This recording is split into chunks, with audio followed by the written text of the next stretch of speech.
Yeah. Right? Rent has to be paid, and you didn't pay it. But you don't get to see cut and then the person scrambling all over the place to make sure they get every cent. You know what? I'm gonna do that for the next video. Like rappers don't just throw their money in the air at the video shoot and then just leave and go walk back into the dressing room and just leave the money there because they're so rich. No. We do over here. I don't know if he watches everything we do, but Drizzy, please holler at me in the DMs. You didn't count the amount of niggas in your song. Please tell me you didn't count. So you think that she's gonna want to? That makes her scared. I want out of there. She wants out. What do you mean? You're me now. I was the one on top. Hold on. I don't mind now the one get. She can't even go to the washroom for 60 seconds. You're crazy. I'm still cooler than these little youngins, dog. Get the. Don't even throw this at this camera, bro. I'm just trying to give. We're cooler than these. We're cool, dog. You cannot tell me that. I'm cooler than all these kids. Like we their uncles. We love hip hop. First of all, I appreciate everybody, all the kind comments, all the kind words from everybody regarding the 20th anniversary of Push It Up. I appreciate that. It made my year straight. Big tune. Seeing everybody reminisce. I figured with this comment, story time is necessary. It's been a long time since a lot of you have seen me. I've been laying low.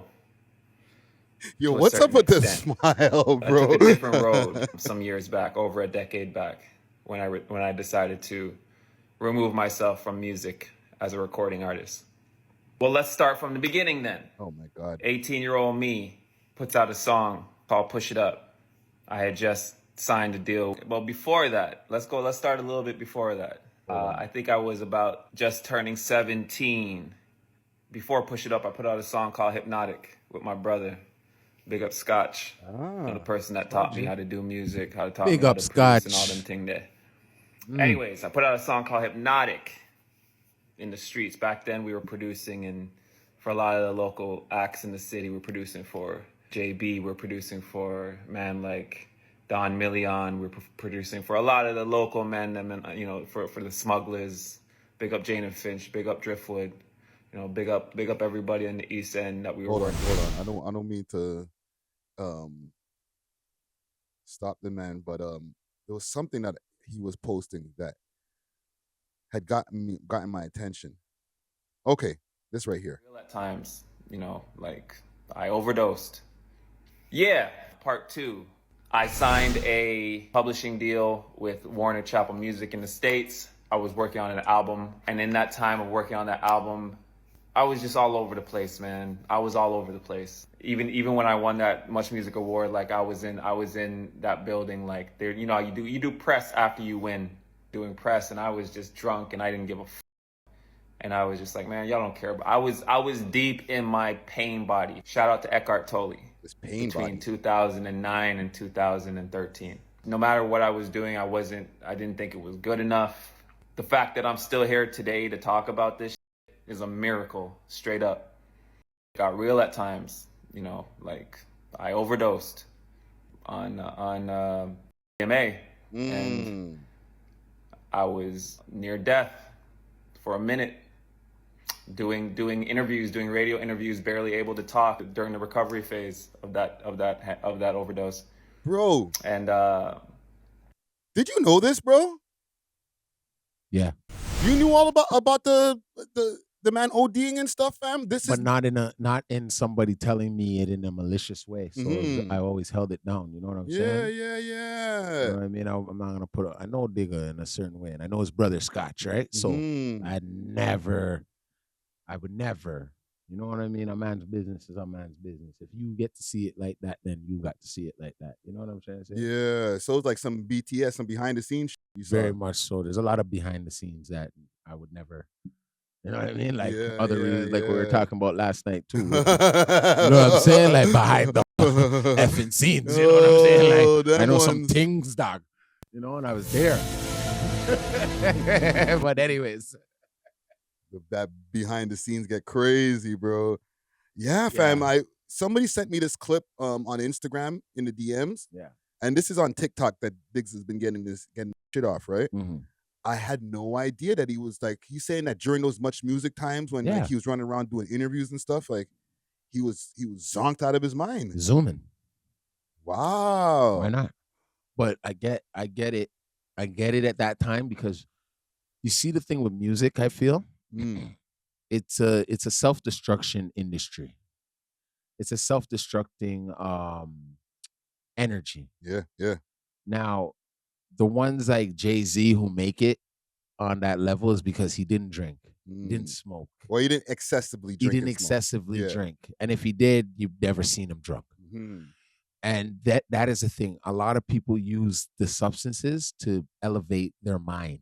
Yeah. To bring their music to. I'm telling you the truth. People who do drugs and make music make better music than guys who just smoke weed. I'm just being 100. Yeah, okay? No, you're not wrong. Like I'm Jimi being Hendrix, all these different people. I don't want to listen to a rapper that just smokes weed. But I don't do that. I'm sorry. Give it a rapper that gets lit. You know what I'm saying? Because he's gonna be talking something lit. Don't do drugs, kids. Right? But don't do drugs. Don't do drugs at all. Right? But I'm saying that is the element of it. Yeah. So I believe that a lot of artists can get stuck in that while they're creating these albums and stuff like that. They indulge in a lot of extracurricular activities that they may not be able to come back from. Yeah. Because now you're too deep into the bottle. You're too deep now into the soft. You're too deep now into the MDMA. You're too deep. Yeah. And part of the reason too is because you get a lot of freebies. Like you go to free drugs though. But not just free drugs, but if it's alcohol, that's your thing. Yeah. You go to jams, everybody's giving you drinks free. Right? You go and you do a show, it's on your rider. I need this amount of bottles of liquor. I need this amount of a 24-pack of beer in my dressing room. Yep. It's like just part of your regular everyday thing. So you're not even out there actively trying to buy liquor. People are giving it to you. And you're not supposed to take free drugs, but people are giving people, hey, I love your music, bro. Hey, here's some stuff. If you know that weed is your thing of choice, I've got mad free weed over the years where people are just like, yo, love what you do. Boom, here's a handful of chronic. Yeah, for sure. Right? For like sure. I smoke it most of the time. Yeah. Somebody could lace me one day, bro. I was always thinking like that, and I was like, you know what? This is where your skin falls off your body. Yeah, and them ones. The man would look at it and say, "We are weed, dog. Just hold it." But people want to show love. It just goes into the like, if you want to indulge as you start getting popular, it's very easy. There's nothing really, there's no boundaries stopping you from indulging as much as you want. Definitely not. You know what I'm saying? But now, what do you feel about this? Like, you've seen this and someone sending it to you. Like, what do you get out of this? What did you get out of that? I think he's trying to send a message out there to people like, yo, don't fall into the same things that I did type of.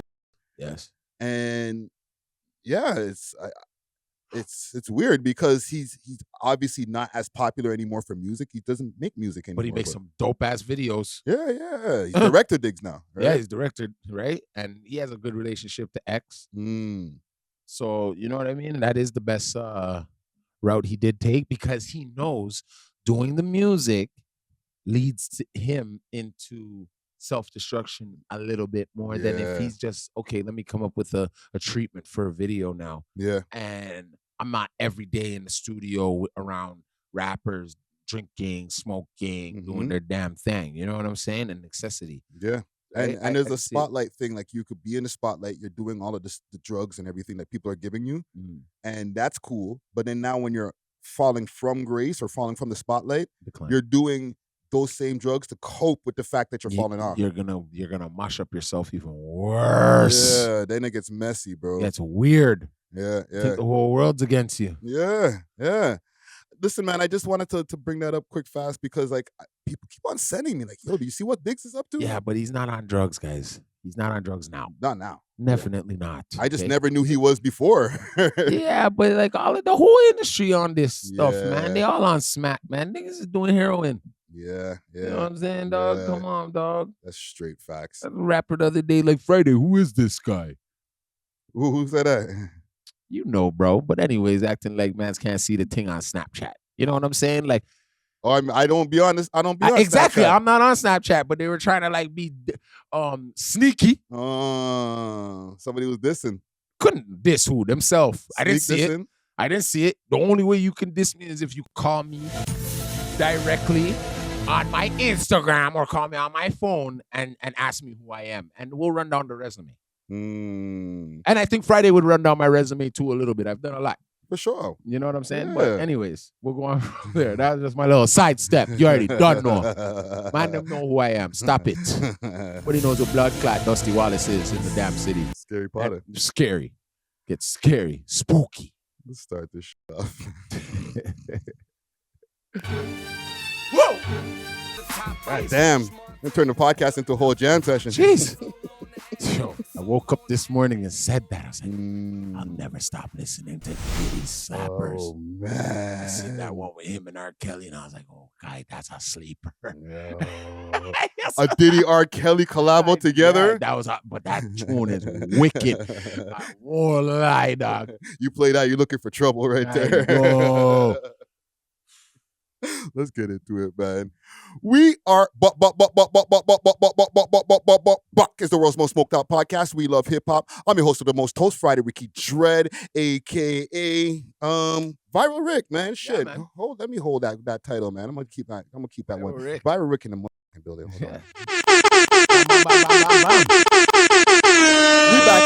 We back at it. B3 Studios, episode 506.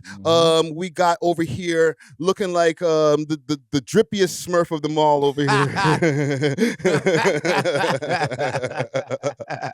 The Scary Potter. Yeah. Dusty Wallace in the motherfucking building. Yeah. Tennis claps. What are you saying, brother? I'm in the cut, man. What you saying, man? I'm good, man. I I'm know you good. Good, man. Feeling good, you know what I'm saying? Looking good. Everybody, everybody fresh. Yeah, man. Excited to get at this, man. Like I said again, 506, episode 506. Before we get into it, big salute to the sponsors. All right.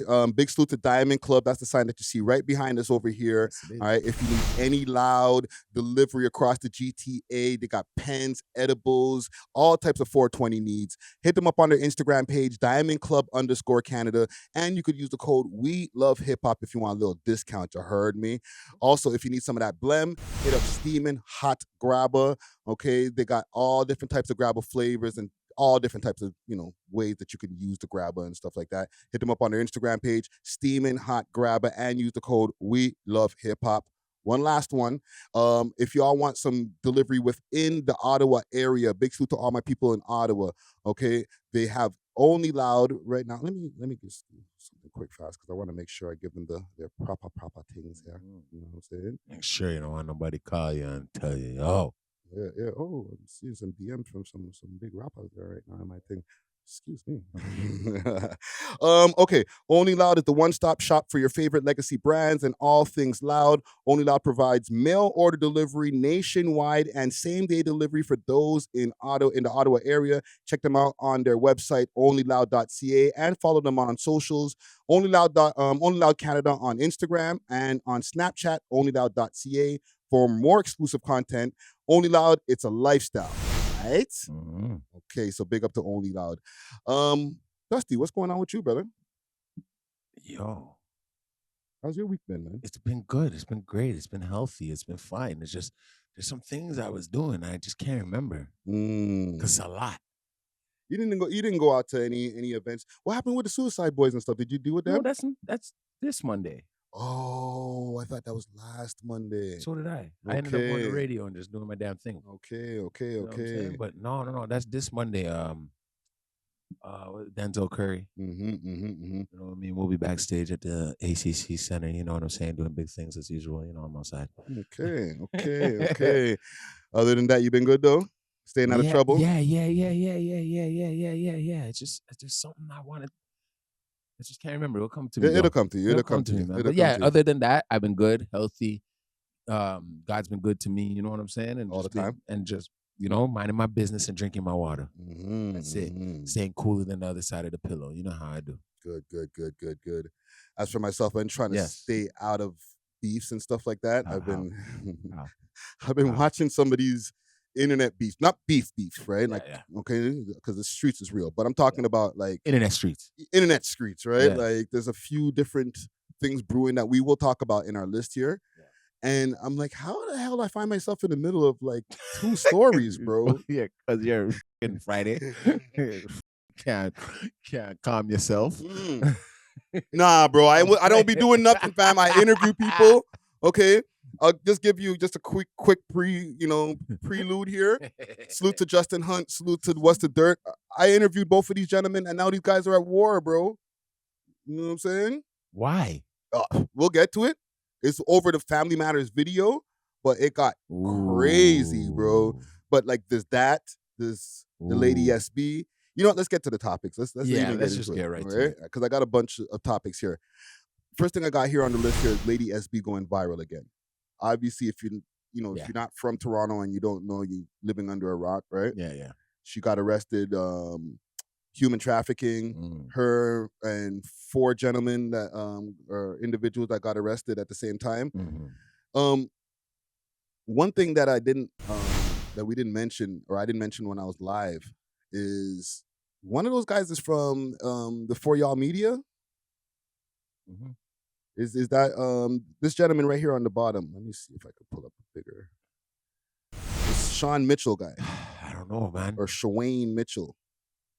This is what the blog's been posting. They're saying that he's one of the guys from the For Y'all Media guys. But I don't think he's one of the main guys. I think, obviously it's Jay and Trey, right? They're the main guys. And they have their thing coming up with Crave TV like real soon. You know what I'm saying? Yeah. But yeah, they have a deal with Crave, bro. So I don't think that they even want any of these guys, anybody associated with them, having any type of issues. You know what I'm saying? If I could just post this shit here. Yeah, Crave Original, the Office Movers. So, oh yes, I seen this. Yeah, they got their own show coming up. But to be but honest, I've never seen that guy in their videos. I never see that guy in the videos though. Oh, so he's behind the scenes. Maybe. I don't know. Let's not put that allegation out there then like that, because I don't see. You know what I mean? That could probably kind of the blogs be doing their thing, but doing their work. Yeah, but like with this whole thing here, like obviously the clip started going viral again with the "Are you a telly thing?" Don't make me. Are you a telly thing? Am I a telly thing? That's what I'm just gonna straight out ask what the people want to know in the comments all the time. No. Come on, fam. Like she looked like Griselda Blanco in that pic. Bro, there's a few things where she kind of like was playing herself. The No Jumper interview. Yep. All right. What's your thoughts on this, bro? Because I think it's the most viral thing in Toronto. Yeah, for sure. But she ain't a telly thing now. Y'all know she a pimp. A legend. Right? She pimping. But yo, living off the A.W.O.L is a big charge, my dude. Yes, but I feel like she's not the first person who ever got charged with that in the city. And I'm not trying to okay it, okay? I'm not trying to cape for her. Yeah. But is there something to people already not liking you? So that now when you take a L, like it becomes bigger of a news and way more easy to because people are kind of dissing her. Nobody's like... Yeah, exactly. No one's like free her up. Not one person. Not one person. And that's to show you that karma is a bitch in stilettos and a see-through dress, because when you like I'm saying, like you see this rap shit, it's all glitters and glitz and smoke and mirror. Yeah, you know what I'm saying. So you may think that this nigga living large, and you probably have more money in your account than them, right? Yeah. So what happens is when you give off that demeanor of I'm that top bitch. Got my lips done, ass done, tits done. I'm that thing right now. Like, put me together and look what I can do. Yeah. You know what I'm saying? Women, especially, aren't going to mess with you because they can't relate to you. You get what I'm saying? You're giving off a persona of this is only I can have this, right? Now, women aren't going to have your best interests anymore. They're going to actually hide their daughters from you. You get what I'm saying? Because and she's not the only one who gets this, right? Remember, Chromas was getting the same kind of energy from the audience for a long time, too. But Chromas is a sweet... I'm not going to hear caping for Chromas, but Chromas in all reality is a sweeter, like, character. Let's be real. Like, personality-wise. Personality-wise is a more... in like, you can... like, you know what I mean? I think on a personal level, because, like, I don't know, we've known Chroma's behind the scenes. Yeah. Maybe we're saying that, but like in front of the camera, she's like, she tries to be like, yo, hate me if you want. You know what I mean? That's the difference. That's the difference. Like some people don't shut it off. they don't know when to leave it at the door, right? Yeah. So, like, listen, when she came to No Jumper and she said, yeah, my ex-boyfriend, I got him effed up by the Actually, that wasn't No Jumper. That was Real Toronto News. that was Real Toronto News. Yes, And then I she went wanted to to No Jumper, and Yes. then they asked her that Yes, I question want to there. emphasize that because I feel that got lost in the whole mix of this whole thing. Real Toronto News, salute to them. Yeah, That was the clip that came from them, and they don't get mentioned enough in this whole mix. They don't. They never do. We never do. In anything in Toronto, we do. No, we never. Yeah, do. like they caught that viral clip, even though, like she said later, that they staged the question basically. See, that's even more corny to me. Like, you staging shit. Now you have me thinking, is this stage? Y'all make up these like. How do I know? No, No, exactly. Once you see those, when you're Exactly. in the Halton News, I know. But you see what I'm saying? It's almost like the boy that cried wolf. Yeah, You've cried wolf so many times that now that I can't believe it, but I believe what you're going through. But now I don't feel sorry for you. Yeah, That per se, you were just on your grind. These, you know how it is. These women, they convince these women to do what they do. They're very vulnerable at certain times in their ages. Yeah. They want to live the life. Yeah. Until they meet some real niggas that get gorilla with it, and they ain't persuasive no more. It got gorilla. You know what I'm saying? So, yeah. right now, that's something where if you really doing that and that's you about that life, you shouldn't even be a rapper, technically, until it's all over. Even Pimp C wasn't a real pimp. Let's be real. You know what I'm saying? Well, he wasn't a real pimp afterwards once he started becoming a big rapper. No, but I feel like once you're on your way to trying to become a big rapper, and I'm not even talking about with the PI game. Yeah. Dealers and stuff like that. Yeah. You're kind of 1 foot in, 1 foot out until you get that big paycheck, your first couple of $100,000, or maybe somebody gives you $1 million check, and now you're like, okay, I can leave the streets. Yeah. But I don't think a lot of people can comfortably leave the streets until they have that safety blanket of, I'm now in the industry for real. Like, I'm only getting paid for music and I can sustain my life. Mm-hmm. You know what I'm saying? Mm-hmm. Until then, to even look to present to be that rapper with the nice chain and all that, a lot of niggas got to get it in the street. You got to get it out the mud. You know what I'm saying? It's like, Believe it that. looks good. It looks good on camera. Everybody's got the nice cars, nice watches, all types of shit. Same with the women. You know what I mean? She got the job done, the lips, tits. She got big chains and all that. Yeah. Not just her, Chroma's everybody. Yeah. But Chroma's ain't getting it from rap. She's getting it from OF. OF. But I respect that. But it just shows, like, all of that is a facade. Like, a lot of rappers look like the rapper role, but they're not getting paid to look like that from the rapping. Man that owns a flipping detailing business will have more money than a rapper. Yes. Right? Like, like, it's just facts. Fam, like, Most there's only rappers so live in much you make off of a YouTube video, bro. I'm not here to diss rappers because I used to be one. Mm. But when I was one, I was broke. I'll be real. Yeah. I mean, look the part. I was acting the part. Yeah, I got some women around that was feeding my ass, and that's it. You know what I mean? Like, how much are you going to make from a show? It's not like you're getting paid 20 stacks of show. No. So, like, come on. Close. I had to do at least 100 and something. Yes. To see about 20 racks. We're talking about Canadian rap scene, rappers. Like, there's not, like, a big bag. Like, you're not running from here to Calgary, and in Calgary you pick up a bag for another 5 racks, and then, you got to Vancouver and they gave you 15 racks over there. Like, no, the crowd is not there to even be able to make a ROI on that. Yes. It's not like going to Nebraska and then I'm going to go to Atlanta and then I'm going to go all these places and they give me 10 racks here, 10. Because there's other rappers who are just as big or getting bigger as you. Yeah, and the place is packed that they can spend that 10 racks and just have you do a club appearance even. Yeah. There's rappers on the come up in the States that we don't even know their name and they're getting 10 racks to do a club appearance. Yeah, they're going off. But they can sustain that there. We can't sustain that here. Never. And that's okay. But just be real about it, guys. You have to be real about it. Yes. Because I've seen rappers flash a bunch of guala in the cam, but can't even get to the blood clot video shoot. Oh, Lord. I have to wonder how you guys, what is going on? Is this money even, I got to look at the money and be like, this real? Well, remember, I uncovered that thing there about the prop company. Yeah. The Canadian cinema prop company. Yeah. that was providing multiple rappers in the city with money for their music videos. Yeah. And they were using them in the damn ad on their websites. Bro, Exposing the ass. Hoping they didn't see that. Fam, I got into some smoke for that because I was like, yo, the guy who was there, I'm not going to mention his name again, but like the person that they were using on the thing, he wasn't happy about it. Was not happy about you know what I'm saying? that, bro. He was but, not. And Sorry, if it's though. not that, mans them are taking all of the money from all of their mans together. Oh, you got a rack on you. You got a rack on you. They all put it together for the shot.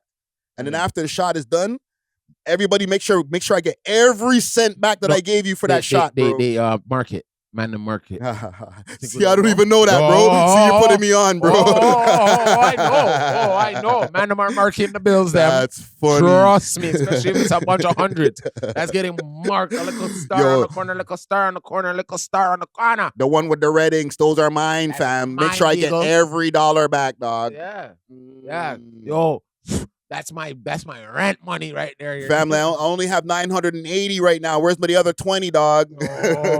Yo, remember we went by Blunt Saturday night? I didn't tell you to use my 20 out of my little rackety. Bro, there was an artist that was in here, and I won't say his name. Oh, no. Right? But he started shooting a music video, and he threw all of the racks, all his money into the air. And he's looking for it after.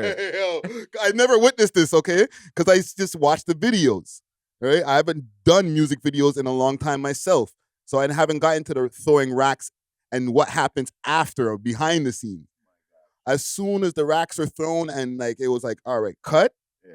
It's like, yo, let me make sure every then it's like the reality hits and like the kind of the panic sets in. I don't blame him, but go on. I don't blame him. Yo, make sure every cent. But like on camera, you don't see that. You just see the person going, yeah. Right? Rent has to be paid and he didn't pay it. But you don't get to see cut and then the person scrambling all over the place to make sure they get every cent. You know what? I'm going to do that for the next video. Like rappers don't just throw their money in the air at the video shoot and then just leave and go walk back into the dressing room and just leave the money there because they're so rich. No. Yo, if you guys have whatever you clean up, all right, I'm going to go smoke a blunt. Yeah, whatever. Man are on the floor like picking it up like a stripper. What do you mean? Exactly. Bent over, dog. Hands and knees. Feel sorry for the rest. Clean up. Nah, bro, that rapper's cleaning up his own shit, bro. Trust me, fam. For the people who don't know, if you were just watching and you're just like, oh man, all these rappers, they look so rich. They just throw their money all over the place. Man, fam. No. Mans are on their hands and knees like a bitch after trying to pick that shit up, bro. Man, yo, they living in their mom dude's basement. You'd be so surprised, or their girlfriend's one bedroom with them and their kid that's not even there. It's like it gets crazy out there, my guy. That's crazy. That's how specific. Like how you ain't calling no names, I ain't calling no names. No names.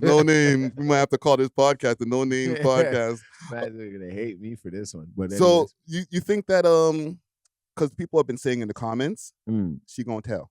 Of course she's gonna fold like a lawn chair. What do you fucking mean, bro? Yo, if I see her out here next week, she can't come back to this. And rap. Nobody has the confidence that she's gonna hold it down 10 toes, bro. Fam. Okay, say we had a girl in the clique, we all get arrested right now. We're going to the same spot. We might all end up on the same pod. Yeah. Right? We might end up on the same range. She goes to Vanier, bro. Yeah. Where girls are catcalling her like, what? Barbie came in here. Oh my God. Yeah, but that doesn't mean that she's going to suck snitch. your tun-tun. That's what those girls are saying to her, bro. Right now, I'm going to suck out your, I'm going to deal with you. Yo, let me squeeze them things. Yo, and so you think that she's going to want to, that makes her want scared? Out of there. She wants out. What do you mean? What do you mean? You're pimping me now. I was the one on top. Hold on. I don't mind now the one getting. She can't even go to the washroom for 60 seconds. You're crazy. So what, girls? You think that she's just gonna just squeeze and just be like, all right, let me out. Listen, I'm just asking, bro, because I feel like everybody's just saying like automatically, she gonna tell, but maybe she won't. Okay, she holds it down for 15 years. Go ahead, right? Kudos to you. But I don't see any girl going to Vanier by themselves. It's not like she went down with her next girlfriends, them, and they're all in there holding it down. Wow. When you go meet two next things from Finch that been in there from a long time for probably like abandoning their children, doc, or something, bro. They're mad already. B, there's no telling what you'll say to get out of that situation. Yeah, but okay, but those women, did they snitch? Because No, they're in jail too. They're still there. Okay, so Looking for fresh meat. I'm just saying, it doesn't mean that all women, when they get into a criminal situation or a jam, that they're gonna tell. No, some not women hold it down. Necessarily. Yes, I know a lot of women that's held it down. Yeah. They're gonna be like, listen, like talk to my lawyer and whatever. I'll just sit until it's time. If she's moving like Griselda, I'll allow that, right? I'll give her that. If she's moving like Griselda Blanco, because damn, she better start moving like that, right?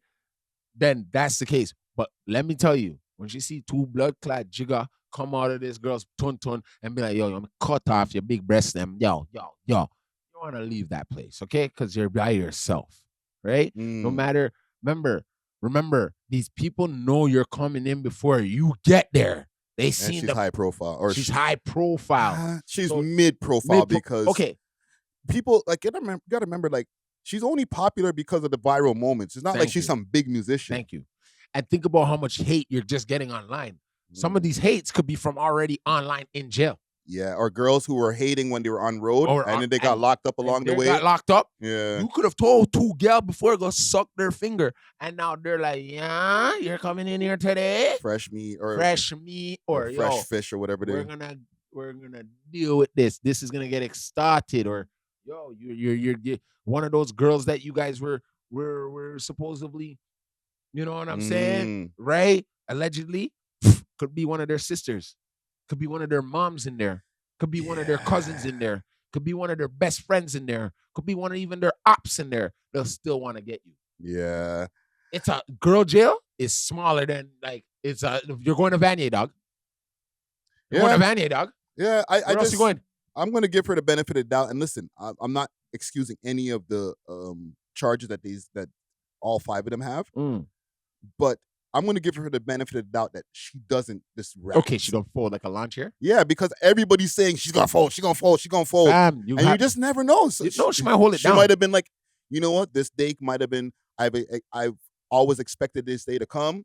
I just got to eat that shit. Eat it. But bruh, the girlfriend, when them lip injections start running low and... Bro, did you see they've been killing her online, bro.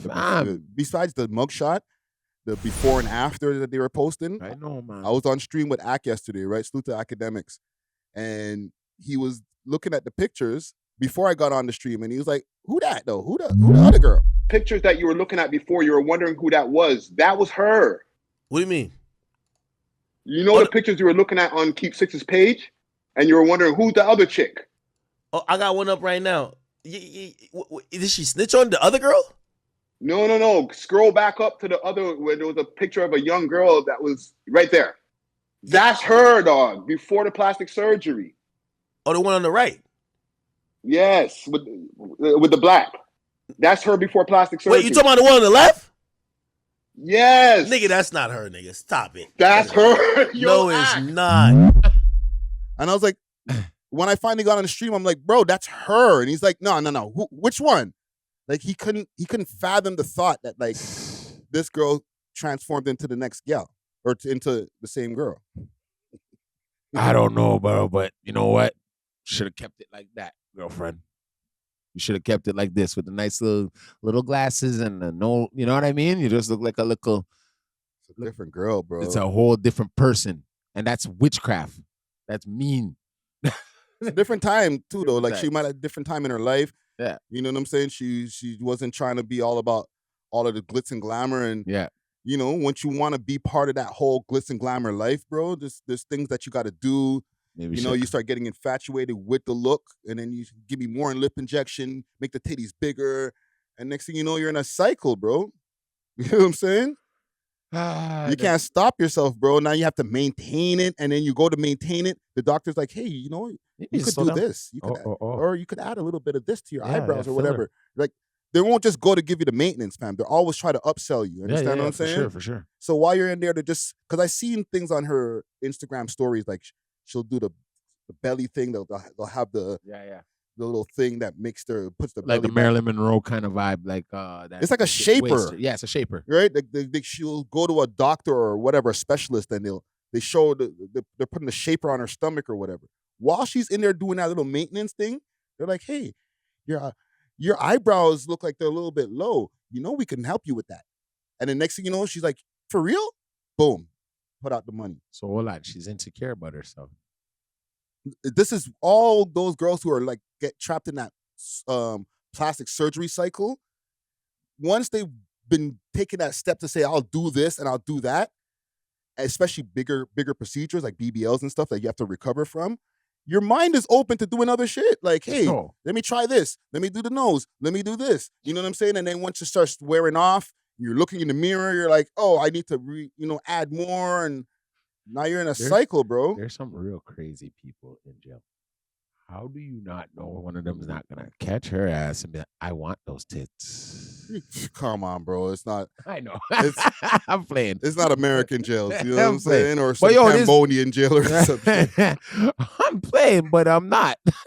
I'm telling you the truth, bro. Like I've gone to the pen over here, and it's not like TV. It's not like Oz. But remember, but did they put you on like a range where you're with the convict killers and crooks? Bro, when you're going through assessment, and this is when Millhaven was open, it was a maximum security jail. Yeah. You're doing 23 hours or 22 and a half hours down, and then you go into the yard, and when you're in the yard, everybody's out there except for the actual killers because they're on a different unit. Yeah. Everybody else is out there, armed robbery, everybody else, you know what I'm saying?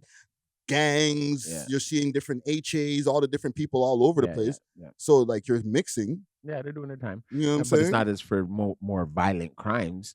Like no, but like you're not hearing about people smashing in the showers and all this type of shit that people say on TV in the movies. Like maybe in American jails. Yeah. But in Canada, it's not like that, bro. No. I know that for a fact. But in this situation, it's a woman's jail. You're going to a woman's jail. It's different from man's jail. And you're alone. She's alone. Don't get me wrong. People get shanked every day. Like, that's what I'm saying. You buy a body bag when you have to get your body bag when you get there. Like there's a good possible chance you can die in those places. Yeah. But I'm just saying nobody's gonna rip her tits out. Like on some. I don't know, man. There might be a girl in there like long time I want with her little jigger and be like, long time I want cut up you. Right? You never know, dog. Never know, dog. Make you call 911 in there. Yeah. Like, that's a code blue immediately, yeah, she bro. tapping shit. Like, get me off of this range. So, okay, before we get off of this Lady SB thing, chances that she's gonna get convicted. It's a long time in there for what do you think? You think she's gonna get convicted, or she'll touch road just now? If you're touching road, you're on bail and with an ankle monitor and all that, right? And you can't be around women and men probably. Okay, well let me re-ask. Do you think she'll beat the case? That's what I'm. I don't know what the charges really are because I seen there are some tools and I seen a couple 1-2s, but I'll go over the list here. Them niggas gotta say it's not hers, obviously, right? Someone's gonna have to say it's not hers, especially if it's not hers. Like, so she has trafficking in persons. Receive materials benefits from trafficking persons. Oh, receive shit. material benefits from commission of purchasing offense, procuring excessive control, knowingly adversive sexual services, knowingly advertise sexual services, withhold and destroy identity documents, assault with a weapon, possession of prohibited or restricted firearm, breach of firearm regulations, and possession of property obtained by crime. Oh, the breach of firearms. That's her. Everybody has a list of charges, and they're all kind of the same, but these are her charges itself. Sabrina Lete Moniz. Sorry, Sabrina, bro. You think it's a wrap? Nah, not really, man. Niggas with longer track records than this, like in charges, right? But also keep in mind the firearms thing. Yeah, you're done for. And keep in mind, she had mentioned on the No Jumper interview that she had a firearms offense a few years already, before. But she was getting through to the States? Yeah, that's the thing that people are saying in the comments. How you get to the States after you already got charged? Wrong. That's a lie. Now you got them. You put it on yourself. You think she was lying in the interview? Lying, everything. Because you asked her, just remember, we know 1-2 behind the scenes. We know another two behind the scenes, right? Yeah. Right? You're capping. So your cap now becomes your truth. Yeah. Your words are your wand, eh? That's a fact. You wish them things upon yourself, it will end up happening to you. You say these things about yourself, it's going to end up happening to you. Oh, I do a little something different from besides going to the telly. Remember that part? Yeah, I was just talking to now, Sharp, yeah. Yeah, now all of a sudden, because Sharp be pimping, now you a pimp, right? You a lady pimp, you Griselda. All right, cool. Hold that charge. You know what I'm saying? You're going to have to hold these. Or you better hold them. Or your man better take them for you so you can get on a road and get back to the business so you can pay for them lawyers. Because you're going to have to go back to the business. There ain't no way you're going to change. Now, who's going to hire your ass? Yeah, especially when you're getting posted all over the blogs and shit, man. Bro, you walk into my place of business, I'd be like, ha, are you that? Hold on. Yeah. Are you for real? Hold on. I guess a lot of times once you choose a certain life, not even just with the street life, even with the rapping life, it's hard to just transition back into, I'm just working at a job. You saying that, you know what I said to somebody the other day, and I stand strong on it. Chasing this dream will leave you broke in a certain way that you'll forget about things you were really supposed to do. Now, you have to step back from things and be like, okay, this is a time, like when you get to an older age, you got to be like, holy shit, what am I going to do about my CPP? What am I going to do about my retirement? I don't even have a government job, or I don't even have a job. I've never haven't worked or none of that. Yo, that's important, bro. Yeah. I said to myself, RRSPs. Be ready to see a lot of rappers on the side of the streets begging for change in the next couple of years. And I mean what I say. Yeah. You will actually see one or two rappers on the side panhandling, and you'll be like, yo, that guy used to be a rapper, you know. And you're going to look at your kid and be like, yo, go to school. Because what happens in chasing this dream, you get so caught up into, I can't do that. I can't look that way. I can't be in front of a McDonald's. Like, I can't go work in this place and you can't see me on the TTC. You can't see. Most rappers don't even have a car. They're Ubering everywhere, but they're killing their pockets from Uber because they don't want to swallow their pride to take the TTC. Yeah, exactly. But meanwhile, you could have just bought yourself a car. That too.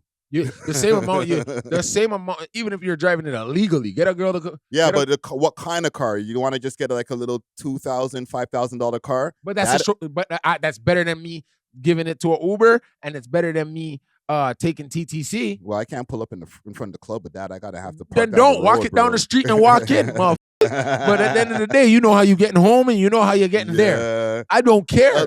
I don't care neither, because if anybody in the public who watches our videos see me driving by in public and see what I drive, they're probably like, a lie. I thought you had that Bentley in the picture, bro. Like, no. He has a car at least. At least he's not teching or walking. I got an A to B, and it takes me from A to B, bro. Me too. And I feel damn good about it. You got a little nicer A to B than me.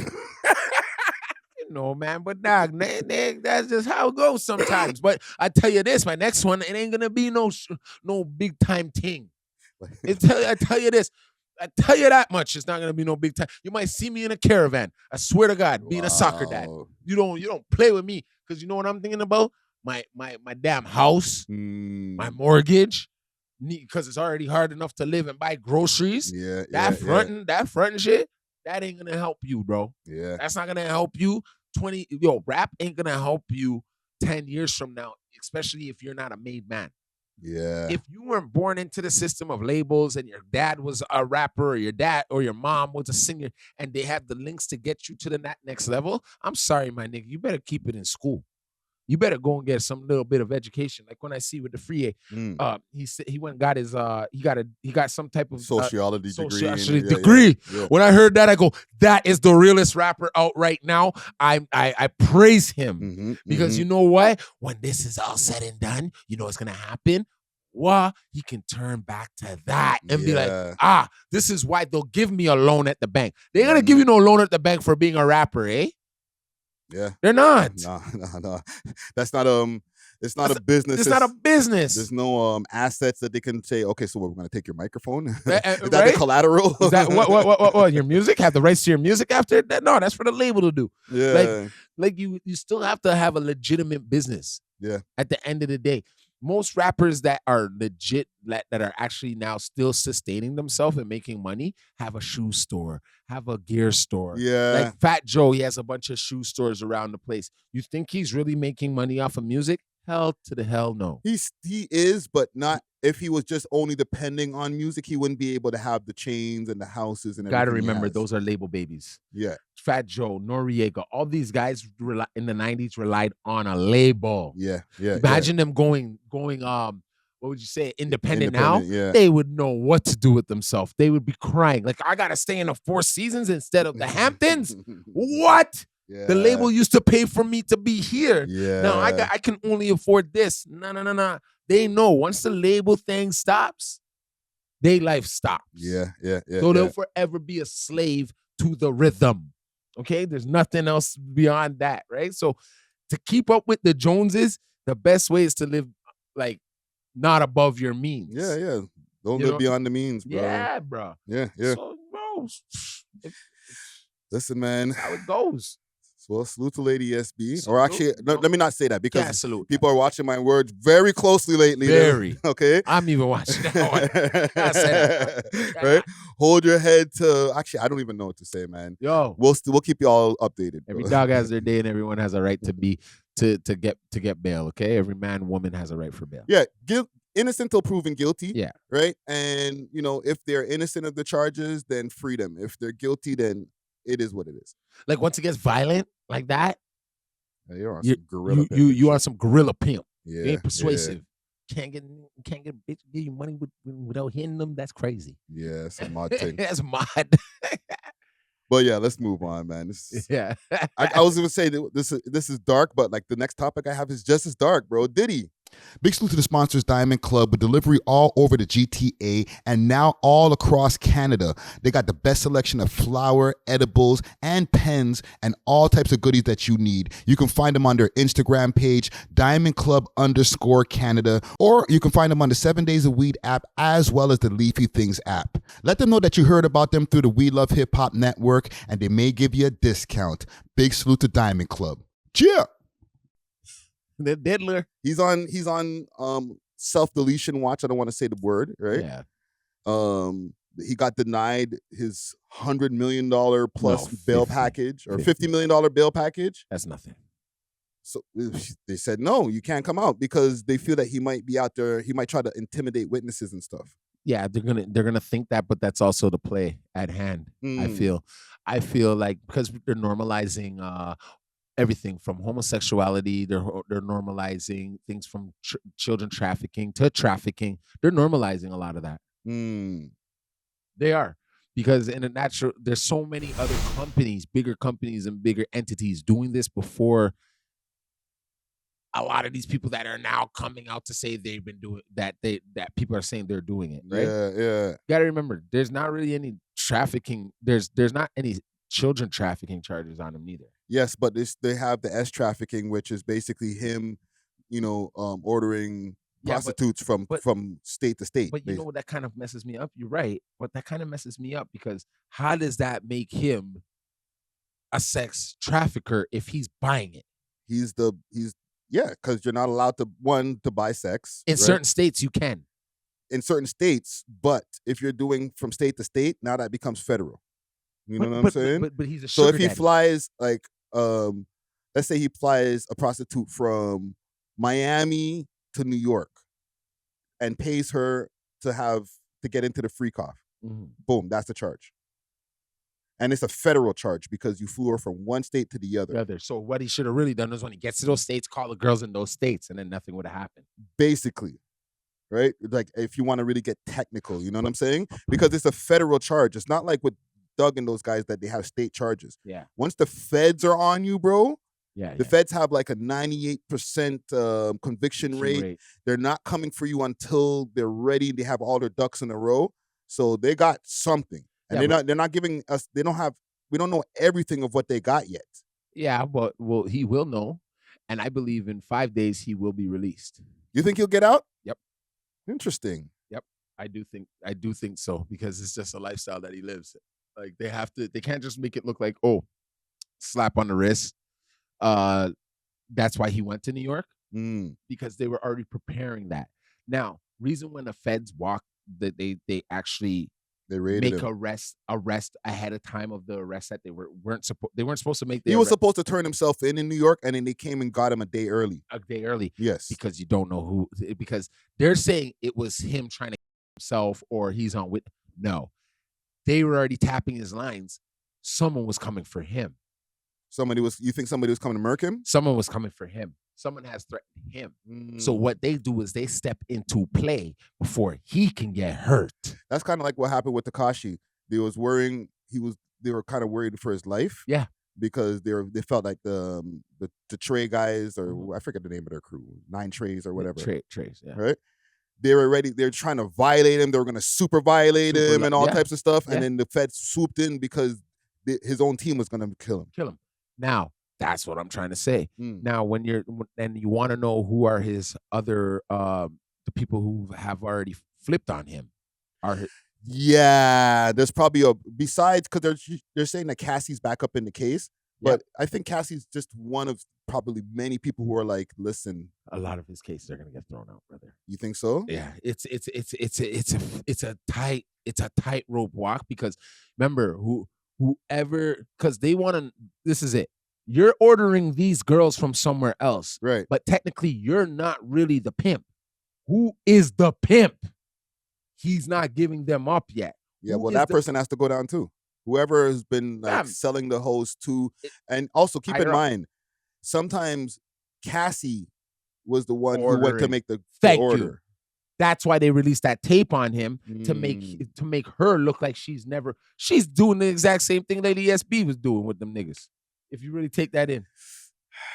Kinda, yeah. Yeah. And then all it took was him. She found out he was cheating. I'm not defending him, bro. I'm not defending the diddler. You're onto something still. But I know what I know, bro. I'm done. How did she? Okay, before she was with Ryan Leslie before she was with Diddy. She just worked her way up into the business with her sugar daddiness. Okay, then she realized he got over on me. Never gave me a kid. Never gave me nothing. I went and cheated with the trainer. Got caught. He broke his shit. I have now 2 children by him. I'm gonna claim whiplash. Have you ever thought of that, guys? Now, in the 60s, what did they used to do to most black politicians and stuff like that and powerful black men? They killed them. Yeah.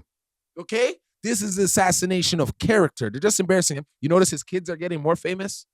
He has to go through the embarrassment route, bro. I guarantee you in 5 days, they let this black man out. Do you think he's guilty? Guilty of what? Having sex?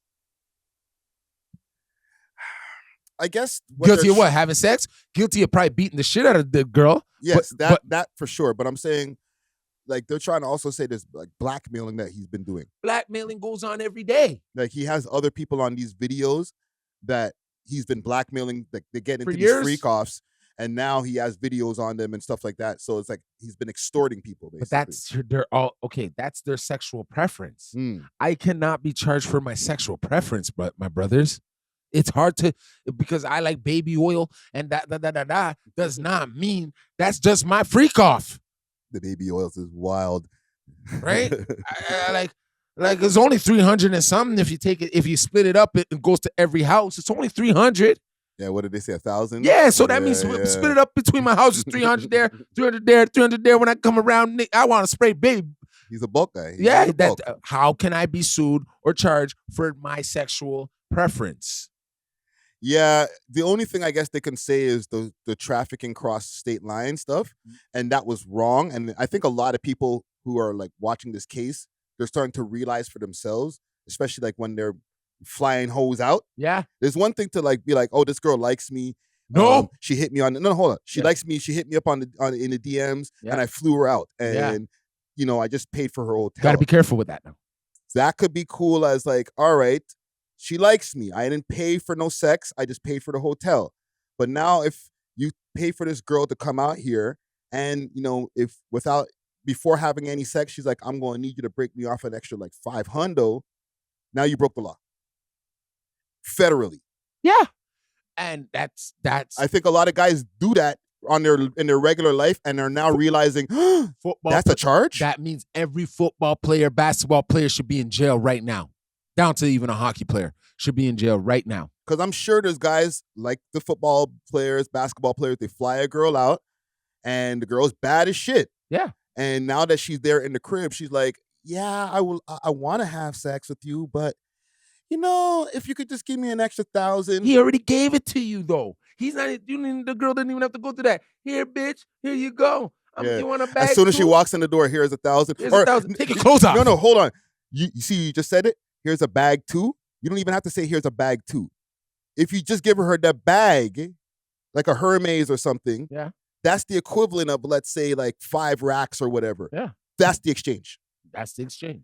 Money doesn't even have to be exchanged at that point. You give her a gift that could be counted as like, well, that gift has a monetary value of $10,000. So you paid $10,000 for her to come down here. That's sex trafficking.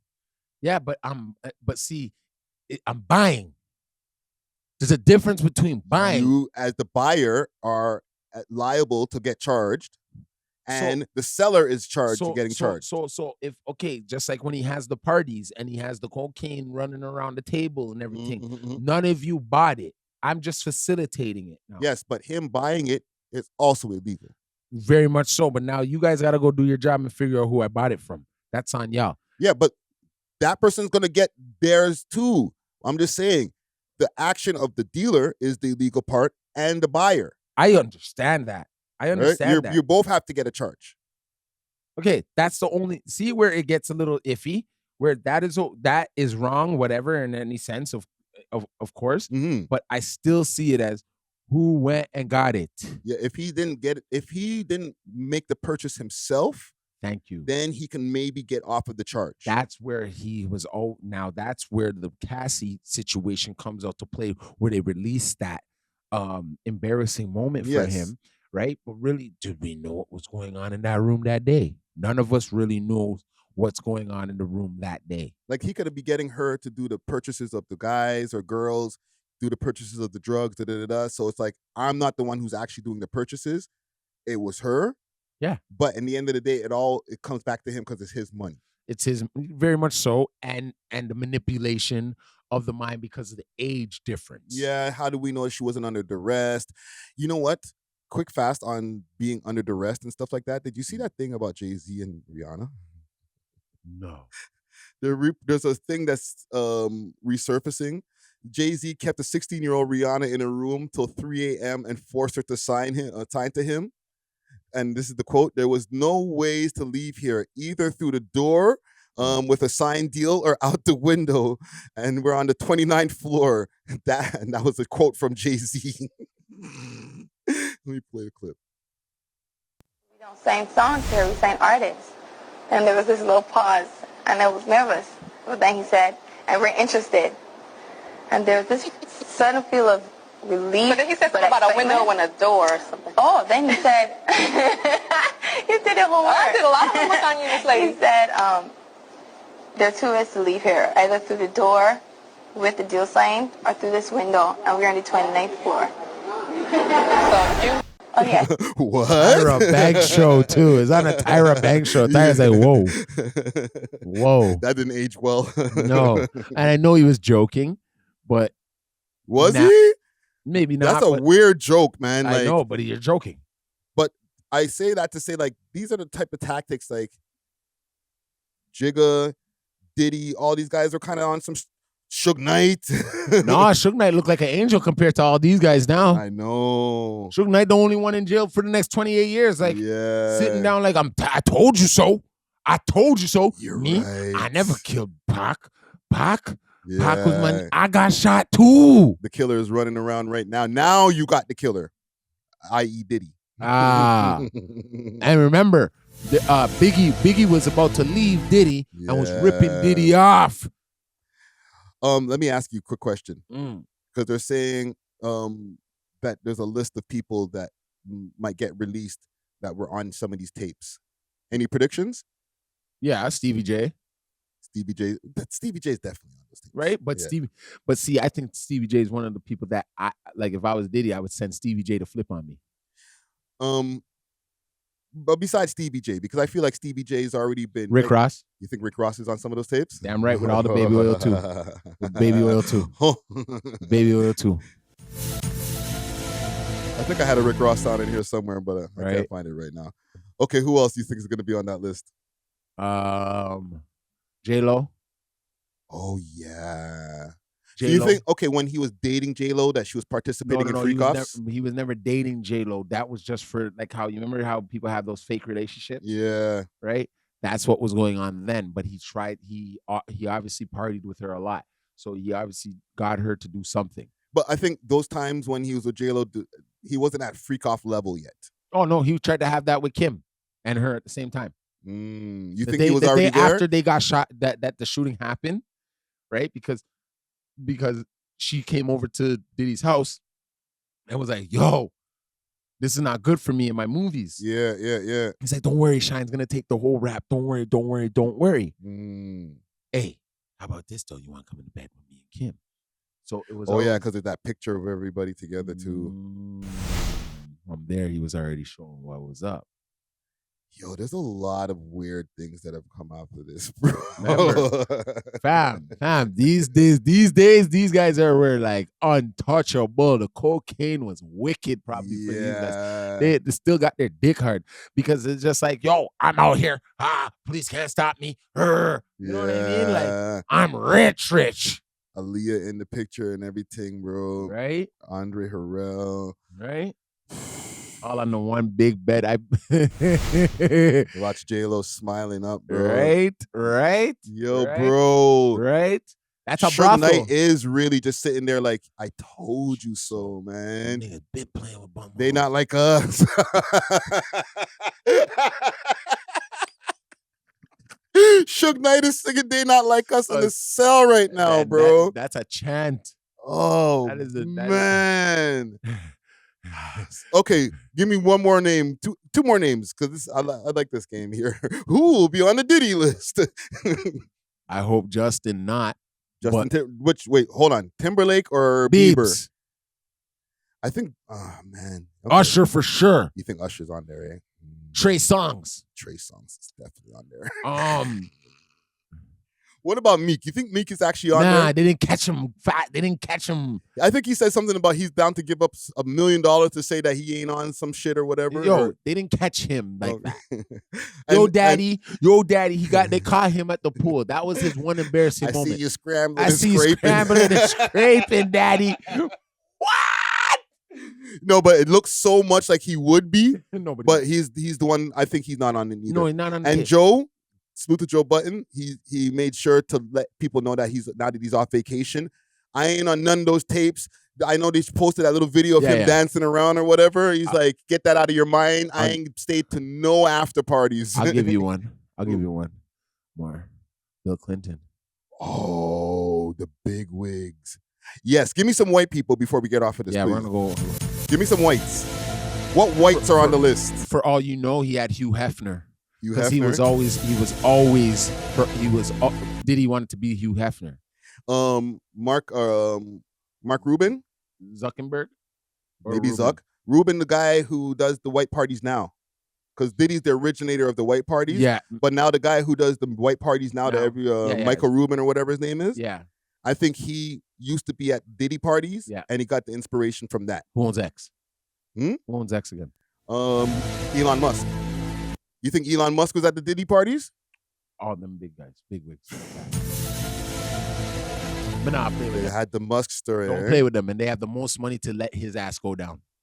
But now, those people might have been at the parties, but when they start releasing the names, certain names that we just mentioned just now, I don't think they're going to be on that list when they actually release it, because those guys, Elon Musk got way too much power. He's like, yo, scratch my name right now. I'll let you own some of X. Yeah. Just scratch my name. I wasn't there. Remember, Diddy gets money from X. He's a part owner of X now. Is he? We need to fact check that. Fact check it. Fact check it. He's an actual. He has percentages in X. X. I'll put it Twitter. Investments. Let's see here. Diddy is there. Ex-shareholder Diddy, Jack Dorsey. Let me see here. Here are some of the people who lost millions backing Musk's Twitter takeover. Okay, so, Diddy, and then I think this is Jack Dorsey. Yep. They've invested stocks in X. That's good enough to get back a lot of money. Yeah, but I could invest stock in X. You could invest stock in X. But not as much as they can. Yes. To have a name like their name coming up in and you being able to receive millions of dollars every month. Yeah. That's right now funding his lawyers. So if Zuckerberg or whatever was there, Elon Musk was there, you can get him, like, he can get erased off of that. You know what I'm trying to say? Like, like, I get you into this. Like, see, a lot of big wigs are falling off. Like, you know what I mean, Clive? Where's those men? Yeah, and I haven't heard from Clive Davis in a Stepped while. down. He stepped down, right? No, Kevin Lau stepped down. Yeah, he stepped down, right? Yeah. You want to know why? All of this is happening. He's like, let me get the hell out of here. Get out of Dodge, because this guy knows a lot. Right? Don't come question me about shit. I'm out of here. Thank you. But you know what it is? He knows so much that, okay, in 5 days, they could go bug his house that they're going to have him living at. They can set things up, but they got to let him out sooner or later. He still has the rights to fight this case on road. So the predictions are in from the Scary Potter, aka Dusty Wallace. Dusty Wallace says that Diddy will be touching back road, at least on bail, before he has to go to trial. Yeah, I will also agree with that. I will say they turned him down for the bail package now. Yep. Maybe in 2 weeks from now, they'll come with another bail package, and they'll let him out under some serious conditions, maybe an ankle bracelet, whatever. Yeah. You know what I'm saying? Yeah. But yeah, we'll keep you guys updated on that. No 2C. And hopefully we can get a list. I got another story that's a little bit more local. I spoke to Shamar Barnett's mother. Right? And for the people who don't know, Shamar Barnett, R.I.P. to that young gentleman. Okay? Young black man. He went to a party where he was one of the only black people there. I can't say he was the only, because like people were saying in the comments, how is he the only black person? He was the only one there, bro. Besides that, okay, the premises of it is that he was the only black guy at a party that had mostly white people, and he ended up passing away. And it's foul play because nobody has been able to give the definitive reason. They say that he drowned. There was blood that was coming out of the eyes. He had teeth missing. And there was just a whole bunch of speculation around it as far as him and how he passed. But then what we were getting pissed off about is the fact that there was no media coverage. None. Right? Once I put out that clip about, us having our conversation, I got a DM from his mom, Dukes. Damn right. And, we were able to organize a phone call. I'll post some of the stuff. I'll play some of the stuff, I guess, off of Instagram, because I don't want to go. There's a 40-minute interview, or actually almost a full hour interview with her on the channel right now, where we got more information, got to clean up some of the stuff that we were wondering about. So let's play some of it here. He said to me, "Are you Shamar's mom?" And I said, "Yes, I am."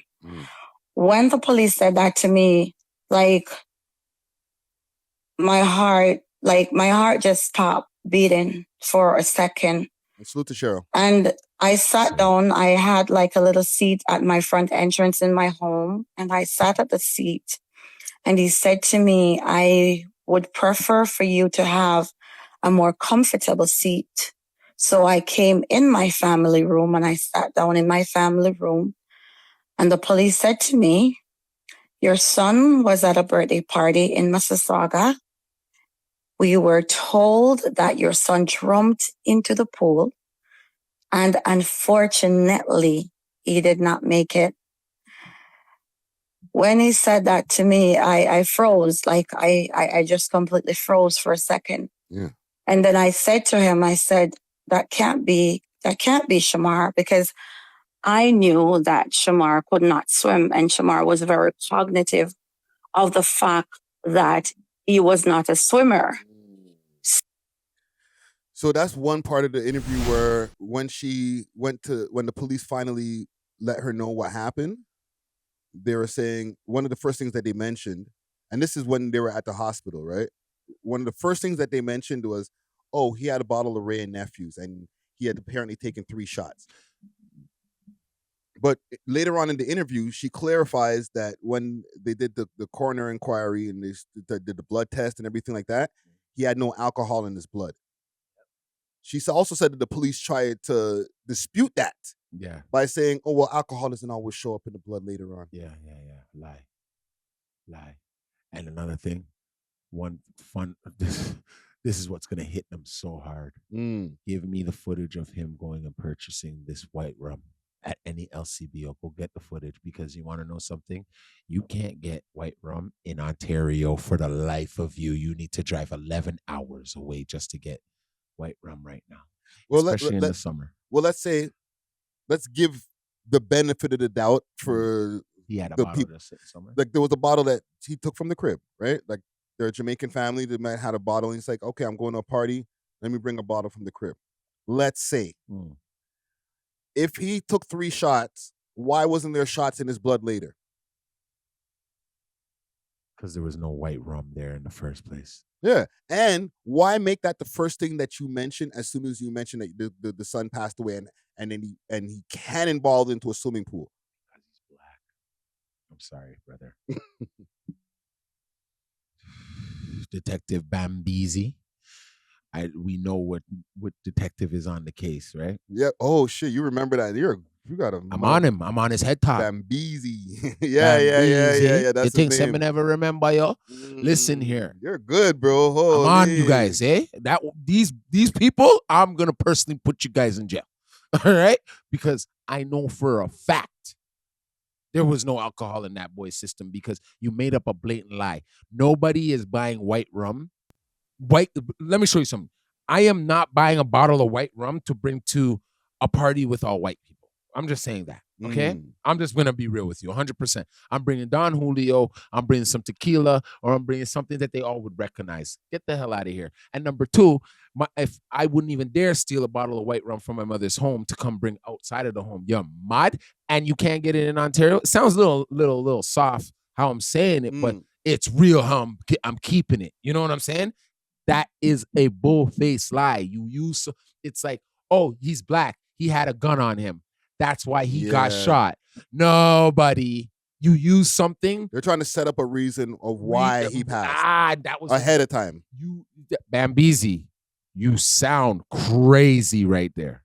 Yeah, and on top of that, the Mr. Bambeezy, the way that she's saying that the man's dealing with her is like, he's annoyed to deal with her. Like, yo, why you keep on calling me, fam? Like, my son died. What do you mean? Why do I keep on calling you? Like, what? Hello? Because you know what? I bet solve this. I bet you if I was to hold every kid at that party that night, one of those kids' names would have been Bambeezy. Oh shit. He's protecting his son or his daughter somewhere along the line. Don't play with me, guys. I'm gonna figure you guys out. I'm gonna figure it out real soon. What are your thoughts on them saying that because she said that they wouldn't let her know the house where he passed at for the protection of, I guess, the owners or whatever? Why? And she went and found out on her own, and she went to the neighborhood. She spoke to neighbors, but like, why do you think that they're saying, well, we can't give you the names or the location where your son died? Because first of all, she went as far as to figure it out where it was and all that. Yeah. But she still doesn't know who the person is who owns the home, what they do for a living. You may know. Maybe that's what you're saving. You didn't put it out to us yet. I think for the amount of time that we spoke for, and she spoke very candidly, I asked her every angle. I'm not giving you that secret. I listened to it with you. I'm not giving you that secret if I knew. Yeah. If I knew that man who owns the house is a Supreme Court judge, or a fire marshal who's normally at the scenes first. Well, she doesn't know yet. That's what I'm saying. No, I'm saying if I knew, I'm the mom, I know this. Yeah. I'm not telling you yet, Friday. Okay. Because that will give away that's where they can cover up now more. I'm even saying this they can see this and cover up more. Okay, I don't even want to say it. But until you figure out who owns that house and why Bambeezy all of a sudden is on it and so perturbedly annoyed. Yeah. Because now I would know you guys are all friends. Those guys are all friends, from the court system to the lawyers to the police to the fire marshal to the ambulance to the them. They're all friends. They all hang out together. They all drink together. They all have sex together. I know that. You know what I mean? They party together. Also, I found out one more thing also from the interview is that like, her son worked in the film industry. So it was him and like his crew, his friends from a film crew. Yeah. You know what I'm saying? I guess they finished wrapping whatever they were filming, and they were like, let's have a party. I want to know what movie they finished filming too. Well, that's the thing. Like, if you work in entertainment, then like it makes the degrees of separation way less. We're in entertainment. You're telling me we can't find out what production company they work for? No. You're not seeing the.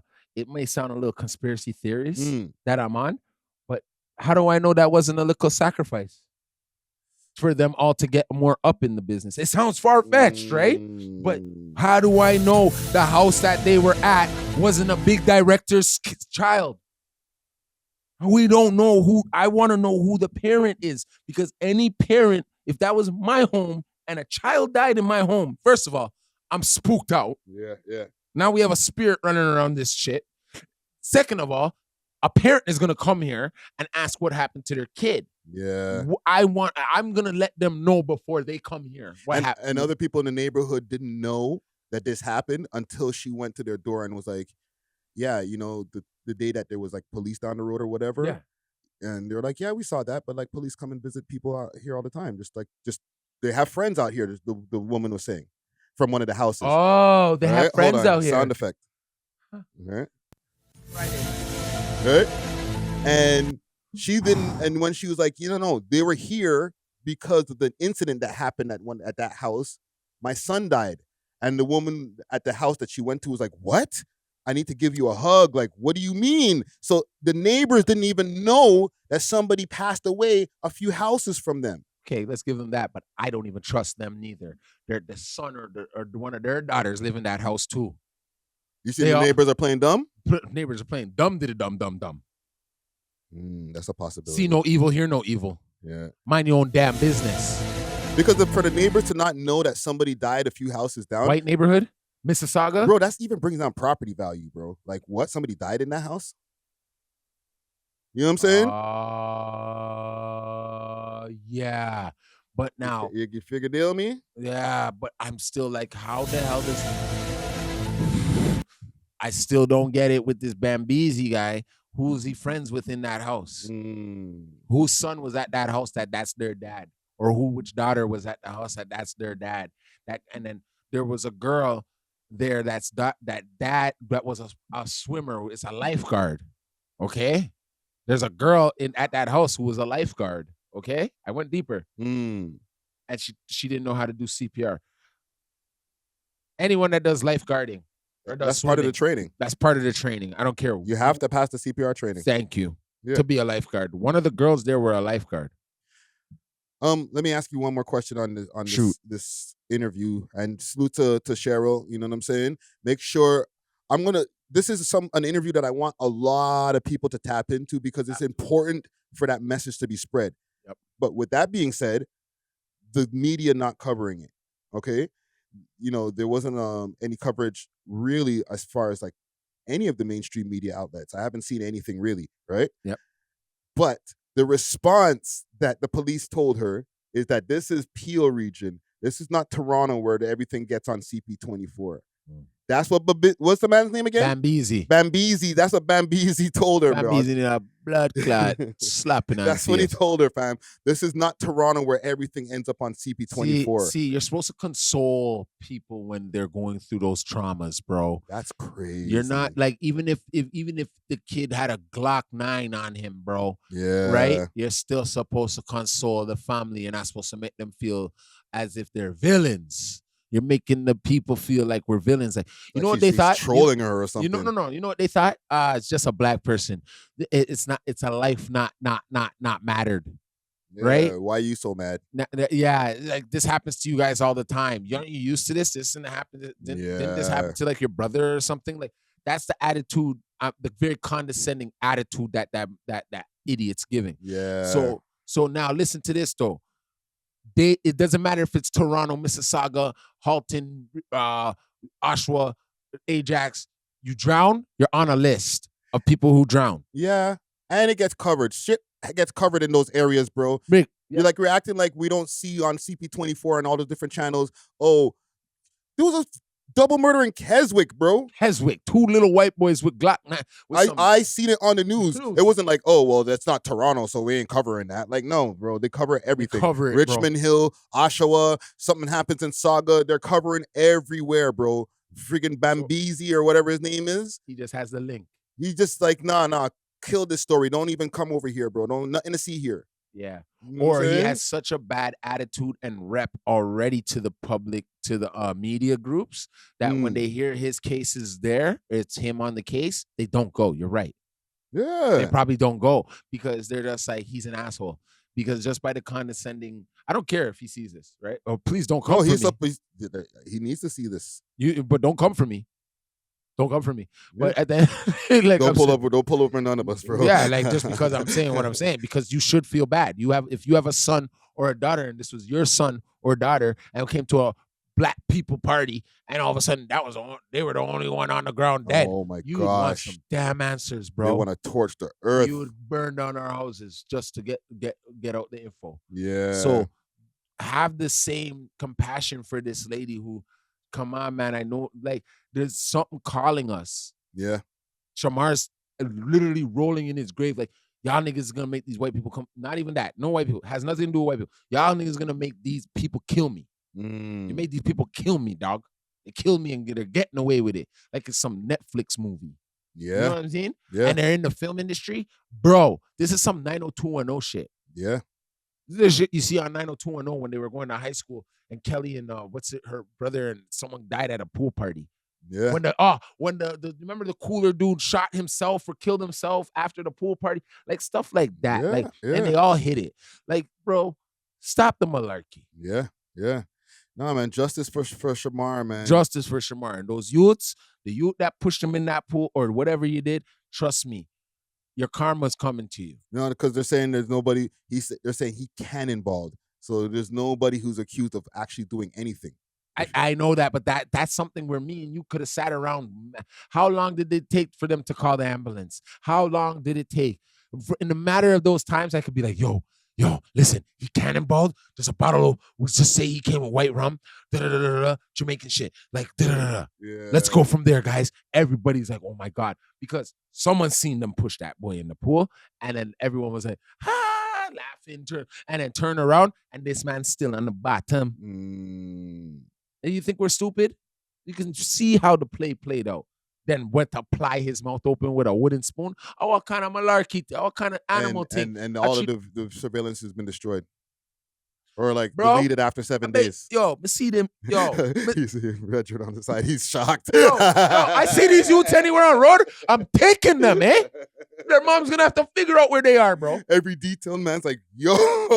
That's how people in the audience are. They're like, yo, what are you saying? Like, even when I was on the phone call with her, I was like, what do you mean? Like, huh? Yo, you know niggas. Niggas just don't jump in cannonball in pools. That's okay. That's stereotype. She said he couldn't swim and he was vocal about it. He wasn't like ashamed that he couldn't swim. Where they're already wrong. You can't buy white rum in Ontario right now. Yeah. You guys are lying. We know this. You go get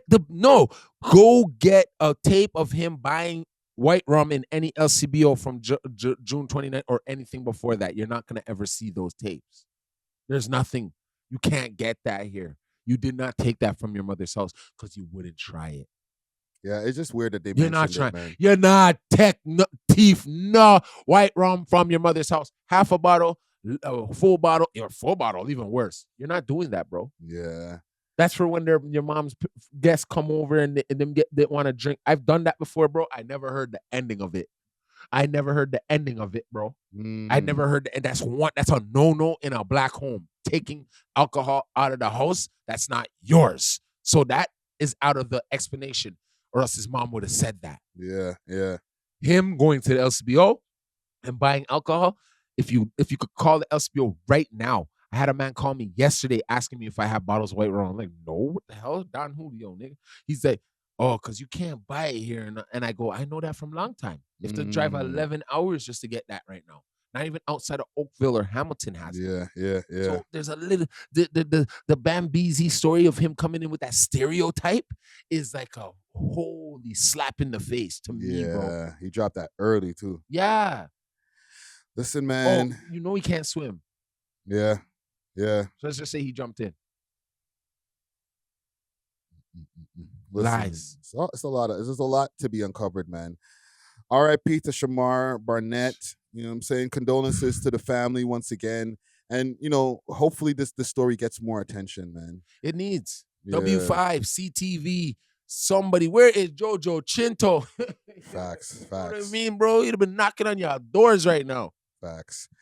I got a couple more stories here. Actually, a few more here. I want to take a quick break from this episode to give a big shout out to Only Loud, Canada's one-stop shop for your favorite legacy brands and all things loud. Only Loud provides mail order delivery nationwide and same-day delivery to those in the Ottawa area. Check them out at onlyloud.ca or follow them on their socials, Instagram at onlyloudcanada or on Snapchat onlyloud.ca for more exclusive content. Only Loud is not just a product, it's a lifestyle. Big salute to the sponsors. Cheer! Did you know that there's been a beef going on between What's the Dirt and my homie? Both of them are my homies. Yeah. What's the Dirt and the company man, Justin Hunt. Yo, what's wrong with you? You internet guys. No, I'm playing. But no, I didn't know.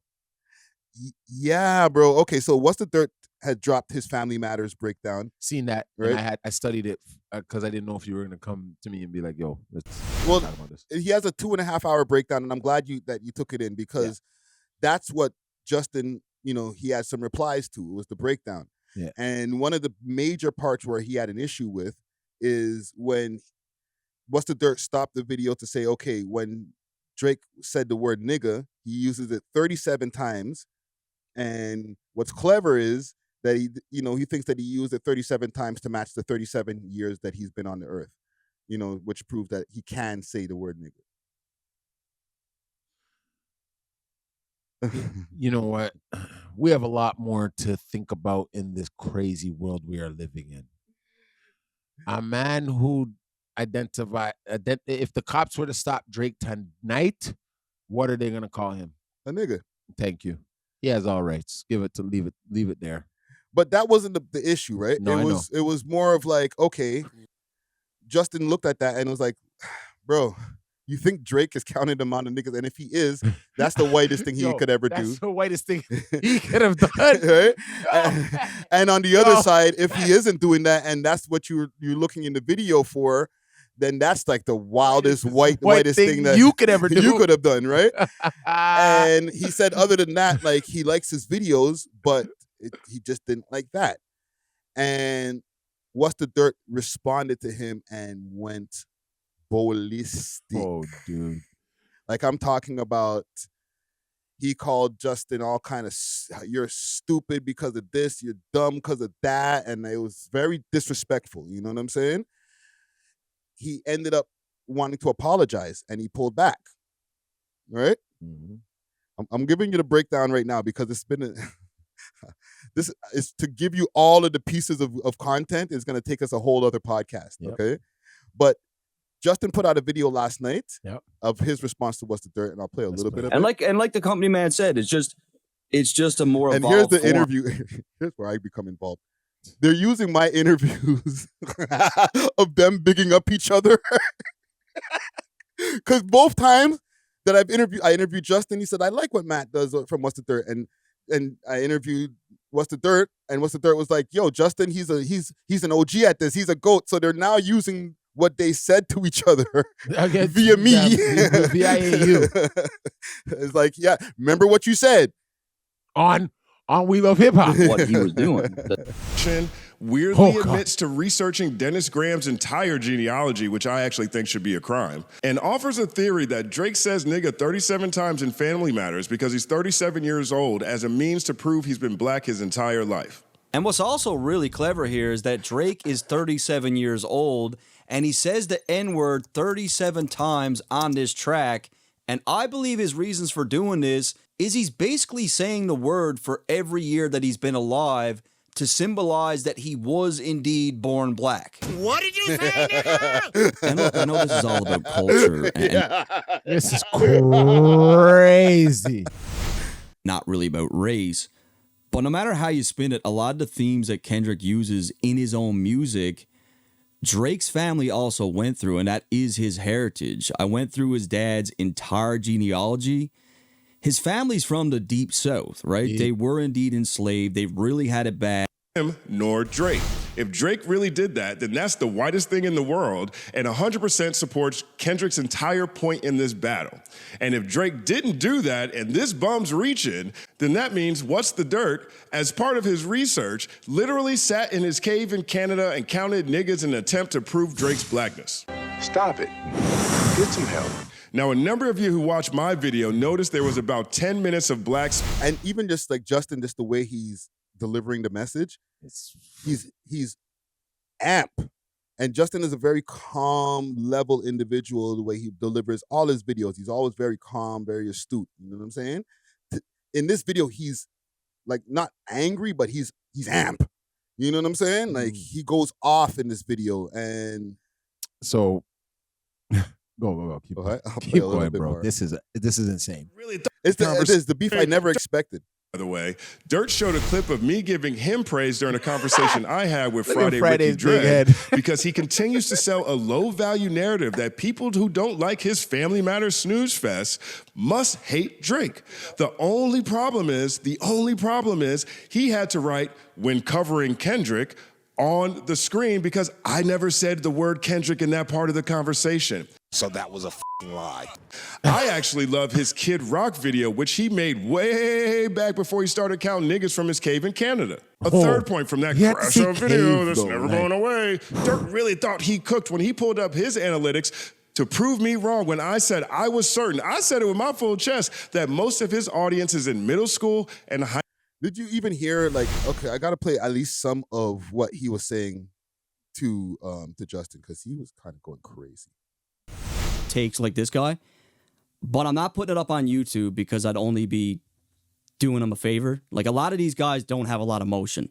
That's like, they just don't, right? So I would be helping them if I put it up on YouTube, but what I will do is fire back on Twitter. So that's what we're going to do. Now, keep in mind, this guy in particular, when I was talking about Kendrick and breaking down Kendrick's lyrics, I was a genius. I was brilliant. I was extremely nuanced. And you see what it says here on the screen? It's time to start punching back at some of these snakes and these dudes. And this dude is the biggest snake of them all. Damn, homie. In high school, you was the man, homie. What the F happened to you? This is how the man's talking about Justin, bro. Like, he was amped. He was on one. I actually had to holler at him, bro. I'd be like, bro, you need to pull it back a little bit. Pull it back. You know what I'm saying? Because Justin's respected out here. You know what I'm saying? Yeah. Right. Funny how now that I'm breaking down Drake, that has all changed, right? Now I don't understand the culture. Now I shouldn't be speaking on certain things. I'm always shocked when people in the comments, like the analysts, people who interact with the content that I create, the videos I put out, when they say things like, man, I used to watch you in middle school. The whole reason and Passion into it, you know. Slimy as fuck, completely wrong, but that's what he's trying to do. He gave probably to his mom. So basically, they've been having a back and forth. And now today, and I'm going to bring us full circle to the to today. I woke up and I saw this video. My sincere apology to Justin Hunt at the company, man. So the man put out a video that the man being Is he serious though? No, he gave a pretty heartfelt apology. So made a video about it, critiquing it. His name is Justin Hunt. If you've been in hip hop for a while, you should know who he is. He goes by the company man on YouTube. I'll link his channel here in the description. Justin made a critique video about Family Matters, right? And this is going to sound kind of fucked up, but Justin is actually someone that I respect. And what I'm going to get into later is going to probably confuse you that I would say that, but Justin's an OG journalist in hip hop, right? I've been watching him for a long time. And when he finally did, he actually made videos about me before. He's complimented me in interviews. And when he did compliment me in an interview, I was hyped because he's the company man. He's Justin Hunt. So I was hyped off that because he's, you know, whenever I would get feedback from anyone in the culture, like whether it be Joe Budden or Elliot Wilson or whoever, whenever I get a shout out like that, that meant a lot to me as an outsider because that always told me I've been doing something. When he did shout me out, it felt good. I was always a fan of him. But Justin makes the video about Family Matters. He makes the video and he has some critiques, right? Being all what was going on around me at the time, what did I do? I didn't take the critiques. I didn't take it like a man. I acted like a child. And I decided to make a video completely bashing Justin on Twitter. I took basically what I've worked out in my head is I took all the hate and frustration that I had and I basically singled it all on one person. And he was basically the target. He was everything that I said to him in this video was a reflection of all the hate I was getting, and I was trying to address pretty much all the hate and direct it on one guy. And I said a lot of stupid shit. A lot of stupid shit. You could see in the video I'm angry. You could see I'm not coming. And he goes on to explain how when he's doing the video, when he was ranting, his girl could hear him from the next room, and she came in the room and she was like, stop. Like, don't do this video. And the man was like, you don't understand. Get out. And continued the video. Right? Calling Justin all kind of stupid and idiot and all type of things, right? So he didn't even listen to his girl at the time, like, yo, don't do this, bro. Right? So he apologizes, and near the end, he says this. But again, I was still very fired up. So I continued and go to Google to try to figure out these things that you can't learn everything from Google. I'm probably going to be right here. I'm definitely going to be taking a break from YouTube. I don't even know if I'm coming back on YouTube, to be honest with you. That's not pity party. That's just me saying, like, you know, mentally or whatever, like maybe this is not the best. Maybe this is not the best place for me to be or the best career for me, right? Unfortunately, it seems like it was, but I had this fear of doing something stupid and fucking it up, and here we are. So I don't know if I'm coming back. I don't know what I'm gonna do, but obviously I got to take some time, sit down, talk to my therapist many times about what the fuck just happened, and again, my apologies to Justin. So he said he's gonna take a break from YouTube, but he doesn't know if he's coming back. What's crazy is that, like, over the last 2 years from when he started the channel, especially from when he started doing the breakdown to the Drake and Kendrick, he has catapulted into the stratosphere, bro. Like, I know every big media person is like, yo, what's the dirt is the guy. You know what I mean? Ack, Joe Budden, like, if you look at the trailers at the end of his videos, they're longer and longer with all these people who are giving him props, right? And he had just started hitting that million view stride. Like, his video where he predicted the beef in the first place, if I'm not mistaken, probably has like 9-10 million views, which is his highest viewed video. You know what I'm saying? So, like, he had just blew up. Right here, 8.4 million 9 months ago. That's when he was out of here 9 months ago. He was putting out videos for, let's say, almost 2 years.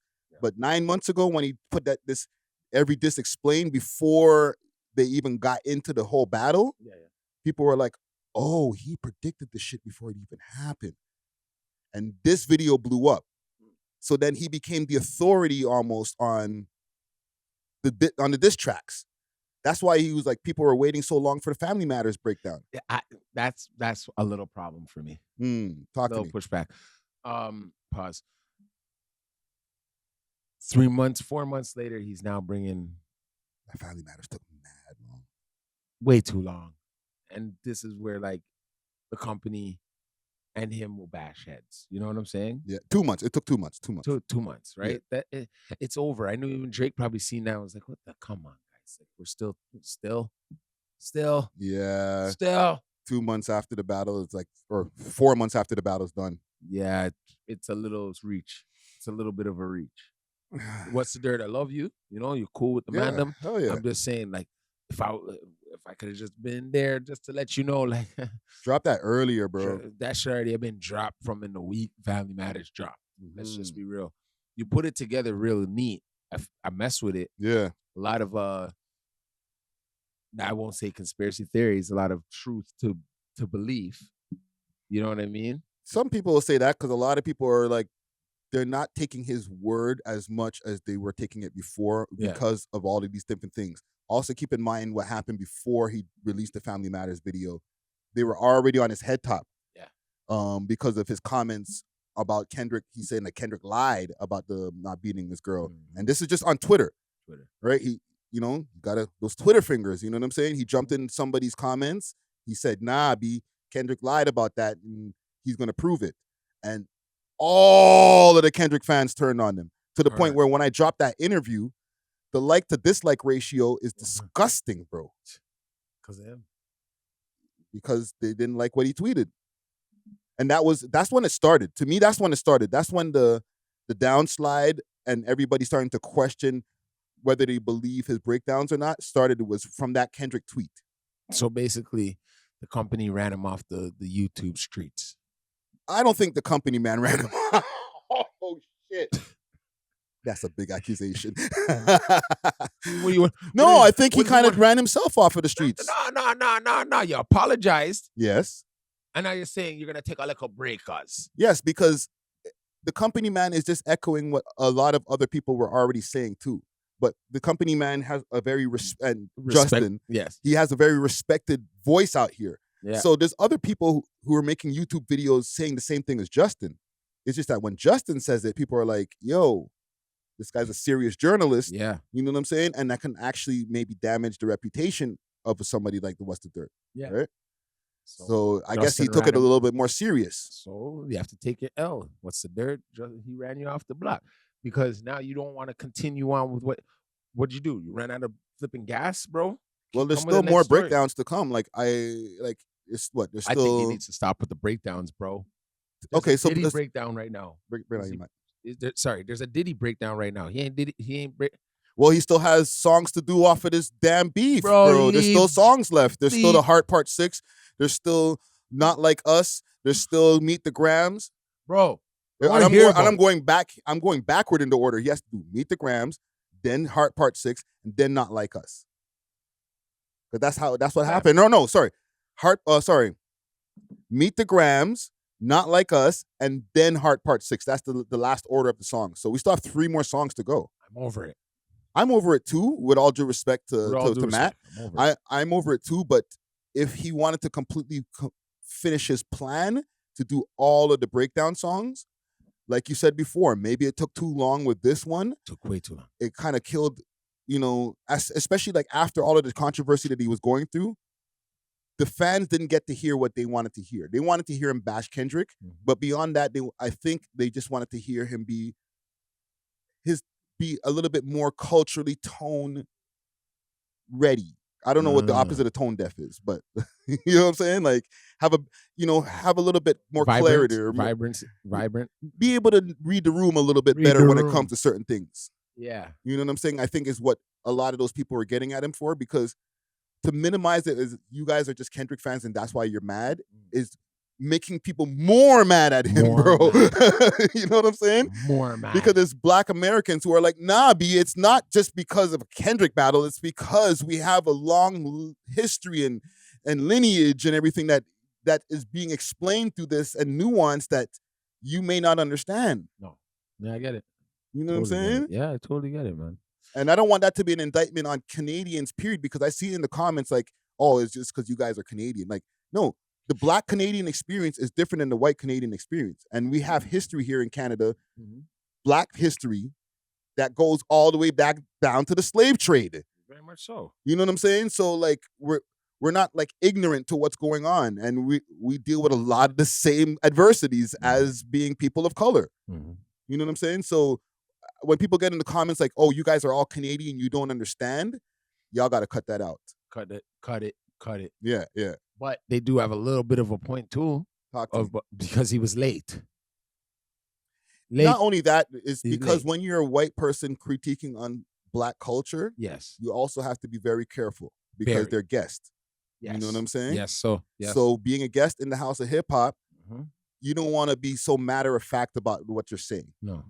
You know what I'm saying? It's the Michael Rubin guy that we were talking about earlier. He got in trouble the other day, like, say, why don't you Black people stick together more? Problem. That's one of the things I don't understand. Like, you guys hate on each other so much, and he was not wrong, but you, the way you're saying it, you might need to chill, homie. Like, calm down. You know what I'm saying? Like, that's the sentiment that the audience is giving. I'm not saying that's how I feel, but that's how the audience feels. Like, yo, bro, calm down. You're a guest. Tread lightly on how you're talking about it. What, you're counting niggas now? Like, whoa. 37 of them? Right? So I guess he didn't White realize. kids do that. No, but like that now, like he's even saying in his video, he's learned. He had to learn from this. Let's see how many times Dre said the word. Bro, like, okay, listen, and I know That's a game Drizzy they watches some of what we do over here. I don't know if he watches everything we do, but Drizzy, please holler at me in the DMs. You didn't count amount of niggas in your song. Please tell me you didn't count amount of niggas. Drake, please. If you did, that was pretty damn clever. Please. No, it's not clever, bro. That's not clever. Not to me. No, bro, that's not a stunt. Okay, well, when you guys found out that when you really dig deep and find out I said nigga 37 times because I'm 37, that's corny. That's corny. Okay, Yeah, I'm the nigga who's objective. I love you like cook food, brethren. You know what I'm saying? But that's corny. If you really did that, please let me know if you didn't do that, bro. It just happened to be that. It just happened to. I don't even know if it was that. I think he did it. I think he said it 38 times. The fact that we know this is a problem, bro. And that's why Justin had an issue. He has me right now thinking every white kid is in their room. Like, counting niggas. How many times does this guy say nigga? How do you count them? Do you do the 1, 2, 3? Actually write it down. 1, 2, 3. Or what is it? 1, 2, 3, 4. 1, 2, 3, 4. They go and get the lyrics. They go and get the lyrics. You do a Control F on the screen, bro. That's what he did. He did Control F on the Genius. Yeah. And then they seen the amount of, and he put. That's crazy. You gotta write it in. You gotta write it in. He wrote it. You wrote it. You wrote it, bro. He low-key said it. And low-key said it. And you know what? He probably muted it and was like, I'm playing. And his wife, he had to come in and be like, stop it. I'm playing, wasn't there? Don't play it, man. No, man. Slide through. It's just weird. I feel kind of like in the middle. Stuck in the middle. Right? Because I got love for both sides, bro. And now I'm like, yo, did I cause this beef in some kind of way? No. Okay, thank you. Use your thumb wheels. They used you as the scapegoat. Remember what you said over here? Yeah, over at We Love Hip Hop. You remember with Friday? Haha. We got you now. Yeah, and one of the things also that Matt got in a little bit of trouble for is he hit him with a Carlton line. Okay? And let me break it down to you. Whoa. He said, because Justin was like, yo, I haven't said nigga in like mad years, right? He's like, I actually took it out of my vocabulary. I just put it back in like over the last few years, but for like mad years, I wasn't saying the word nigga. And he stopped the video and he said, I could tell. Right? And then he giggled. And I stopped the video when I was reacting to it, like said, flag on the play. Because what did that mean? What does Drewski say? What do you mean by that? What do you mean by that? So, like, if the man speaks well and doesn't say nigga, that means, like, what, you're whitewashed or whatever? Nah, because that's where I have to be like, hit the brakes, bro. Hit the brakes. Yeah. Don't try to demonize a black man for being articulate, bro. Yeah, because we all don't speak with, like, that tone all the time. And yeah. that type of vulgar language. It's actually, if you come like my parents, when I was coming up and I was saying it a lot in the house, my mom would kind of be like, yo, do you know what we went through? It wasn't too long ago, there was whites only on above doors of washroom. It wasn't too long ago, guys. So, you know what I'm saying? Like, our parents wasn't cool with that. They don't like us saying the word cool nigga. with it, bro. Not cool with it at all. So I can see where Justin has his little, you know, his antennas went up, bro. Yeah, where he's like, I ain't using that word, man. Because like I said to you guys before on the show, every time you use that word, it sets you back generation. It gives you bad luck, right? Yeah, here and there, me and this guy, you'll hear, but really, I go, and once I leave here, I pray. And I'll be like, for all the man bombs I dropped, I have to sage myself because it's not healthy. It's not something you should be using in your everyday vocab to get your point across. Yeah, there's other ways. That's facts. You know. Well, listen, man. Salute to both parties. Okay, last thing on this. Yeah, man. Do you think that he'll be coming back to YouTube? Do you think he even should leave, bro? Yo, how you made Justin run you off of the YouTube streets, B? Nah, fam. Just forward back, bro. Like, just continue to make your videos. Make your videos. Get off of the Drake Kendrick shit and get onto something else. Please. But like, just make your videos. You make great videos. Yeah. You know, you had a moment where like, you know, you kind of crashed out, but it doesn't mean like we've all crashed out before. He has to break down the Diddler case. Yeah, break that down. Take your time with that one, because it's going on present right now. Yes. The battle is over with. You know what? He might have to break down somebody white. I want to get off the story, but because I need to take a quick piss. But he needs to break down somebody white. Like who? Kid Rock? No, he already did the Kid Rock, and the Kid Rock job was impeccable. Yeah. He even got in contact with people who worked with Kid Rock before and everything. Yeah. So what's right? he? But because of the whole having a thumbnail full of black faces, it seems very culture vulture-ish. Exactly. So now if you want to kind of spin the narrative like that, maybe have a couple of thumbnails with some white faces and then get back to the brothers. Pause. But you know what? Can I be real with you? We more interesting. I know, but like it's just that he's in a rough place. You know what? Just do what you want to do, bro. Because I don't want people to like handcuff you in the way you make your art, bro. Yeah. You know what I'm saying? Yeah. But it just don't leave, bro. Maybe take a fallback, but don't leave, bro. Come do a back different here, case. Do something else. Yeah. The Drake thing, you were late. When you sent that to me, I was like, this is late, dog. Freaking months We're still old. on this. Yeah. We still on this, dude. Like Drake gonna be mad at us as hell. Just talking about this right now. Yeah. But like I said, man, salute to both parties, man, and hopefully y'all can resolve this now that you know this video's out here. Yeah. Let me take a quick break for a quick second. Big salute to Steamin' Hot Grabber with a variety of different grabber flavors and dispensers. They got red rose grabber, that red herring grabber, and peanut butter. Hit them up on their Instagram page, Steamin' Hot Grabber, and use the code WeLoveHipHop and receive a discount on your order. Again, you can find them on Instagram, Steamin' Hot Grabber. Now let's get back to the show. Cheer. All right. Okay. I got a couple more topics here for us here. Let's go. Did you know that Universal partnered with Meta, aka Facebook? Long time. No, it was recent. I thought. I'm thinking of the company 10. Sorry. So, you know how we reported on TikTok, Universal taking all of their catalog off of TikTok a few months ago, and it was like, yo, so what are all these artists gonna do now that they're not able to have their shit on TikTok? However, what has come to pass now is that Universal has partnered now with Meta, and they're going to be counting the times that people use songs for sounds as part of record sales. Oh. So you know, like how, like, let's say you post a picture or you post a video, and then the sound you use could be Drake, God's Plan. And the amount of people who use the God's Plan song as their sound for their video or for their pic on Instagram, now they'll accumulate those things and count that as whatever amount it equates to a record sale. It still doesn't go to the artist, though. Well, the artist will get their percentage or whatever, right? Yeah. And now it also makes sense.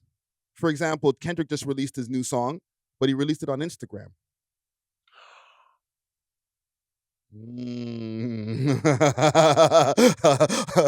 I love when the light bulb goes off. Right? Drake's been releasing all these 100 gig songs. on the gram, right? Some of them have gone to DSPs after a while, but for the most part, he's releasing them on the gram. So now artists could now release their music on the gram, and that counts. Because Meta and Universal are now in bed together. But do you have to be a Universal artist? Well, I think that's for Universal artists only, but like independent. It's just independent. Yeah, but the whole counting sounds as records as part of the record sales. That's not just universally exclusive though. You know what I'm saying? I'll play a little clip from New Rory and Mal. Let's do this. Where they were talking about the next segment of me wanting my flowers has to do with Universal and Meta doing a deal. And I don't know if I need flowers in this, but I've been very curious since the beginning of this Drake and Kendrick beef. That's why he's putting all this music out. Why are both of them leaking this initially on Instagram? And I know a lot of people were saying like, oh, because the samples and like, it's about hip hop. It's about the beef. Like, it's not on DSPs because this is pure art now. Yeah. They're just going to go on Instagram. Like, oh, I don't know if Instagram's the purest art. Yeah, definitely like, not. they should have pressed it on a CD, I think. With a Sharpie at that point. Yeah. But I was always curious why they did that. I was like, there has to be some type of reasoning with this at all. And then we even had debates of, okay, there's still affiliation with Universal, and maybe they wanted Kendrick to release defaming things about their biggest artist, not on DSPs. Like, maybe that's what it had to do with. Then 100 Gigs comes out, and we have the debate of like, if he cared about these records, there'd be I'm sorry, Meta is Instagram. Meta and Universal have some form of a partnership, and this is coming from a producer, Damian Young, who's been going viral lately as far as breaking down like royalties. I really do like his page. He does explain things for like a dumb novice like myself to really understand that type of stuff. So he last night put this out. Instead of being paid for streams, artists are being paid for the number of accounts that use their music instead. To put it simply, instead of artists being paid for activity generated by their music, such as comments, likes, shares, reposts, they are instead being paid by the number of accounts who choose to use their song instead, which we had some knowledge of this with. So, like I was just saying, every time somebody, like the amount of accounts, they're going to accumulate the amount of accounts that used Dusty Wallace, Yowie as a sound. Yeah. And if, let's say, every 5,000 counts as one record sale, then that's what it is. That's still getting ripped off. It's still like streaming, but they're finding other ways of getting money from streams rather than just the streaming platforms. True. Because remember, there's people who go and tune into the streaming platforms, and YouTube is now a streaming platform too. But there's also people who just listen to their stuff on the gram. They listen to, you might be able to post like a minute of a song on the gram. And that's all they have. That's all I need. Yeah. You know what I'm saying? Yeah. So now artists are going to be able to get some kind of compensation at least for people using their music on the gram. Yeah. Yeah, that's good. You know what That's I'm good saying? because remember how much money you get for what? 1 million streams? I think it's like $2,000 or something like that. That's not a lot. Yeah. Right? So if you can get it from multiple places now. Yeah, it's beneficial to the artist in a way. beneficial You know what I'm saying? Where they're like, okay, well now at least you can count more sales. I'm still going to be getting the smallest part of the percentage. However, at least I can get that small piece from over here too. That's the optimistic view of it. You know what I'm saying? I understand that part. But it's also the record companies are also getting the bulk of it. So they're finding more ways to squeeze money out of your shit. You know what I'm saying? And that's because of the cutbacks that they're doing at the labels. Yeah. So they're like, okay, that's a one-man team now that came up with that idea. Yeah. The social media department came up with that one right there. That one, they gotta start. This is where they're leaking the music all the time. People just remember half of these guys, their songs are just a minute. Yeah. Yeah. Yeah. So even now, if you just go and use like 15 seconds on a reel or whatever they let you use on a reel, yeah. Now, at least Universal, they're like, let me get that. Yeah. You know what I'm saying? So yeah, man, just a little bit of industry knowledge out there for the people who are not aware of what's going on. You know what I'm saying? Like, they're coming for every little cent that's coming out because in the end of the day, there's They don't know. Remember, we went from selling actual physical copies to the companies getting jacked, bro. They didn't know what to do when everybody was getting the music for free. Yeah. And then they readjusted with the whole streaming model. And then they were able to get their money back and start fucking the artist over again. You know what I'm saying? But now, so many people are able to start making money in other ways, and like they're, so many people are going independent because they're like, yo, the record companies screw us anyway. Anyways, like, how are these guys gonna make their money? Like you said, there's mad cutbacks, right? So listen, salute to the artists in the end of the day. Salute to the artists and keep going. Yeah. Don't sign, man. Don't sign. If you can have the money to fund your own stuff, don't sign. Keep it like that. Yeah. Couple more quick updates over here. Christmas List is back home. Yes, he is. Right, he's back here in Toronto. Shout out Christmas List. Yeah, big salute to Christmas List. Let me give him a quick round of applause because Jesus. Tennis claps.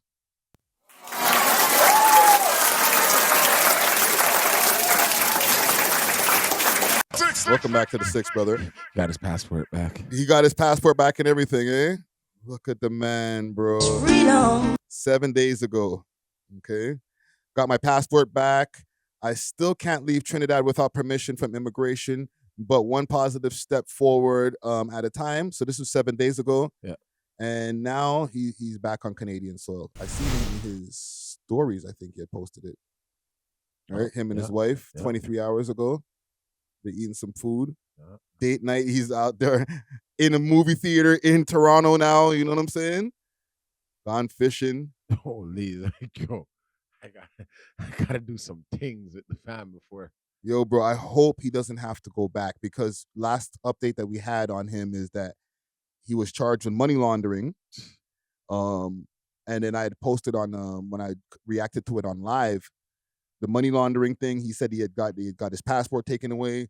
So step by step, I guess now he's getting back to his freedom. Yep. I haven't spoken to him since to find out if his case is still pending. I would imagine it still is. Mm-hmm. So he might have to go back.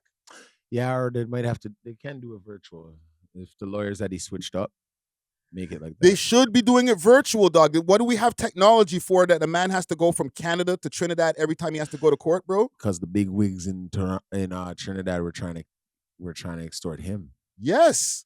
There should be no reason that he has to go for every time that there's like a preliminary or whatever type of hearing that you got to go back there and deal with it, bro. What kind of backward 19 or 1800s type of court system are they dealing with, bro?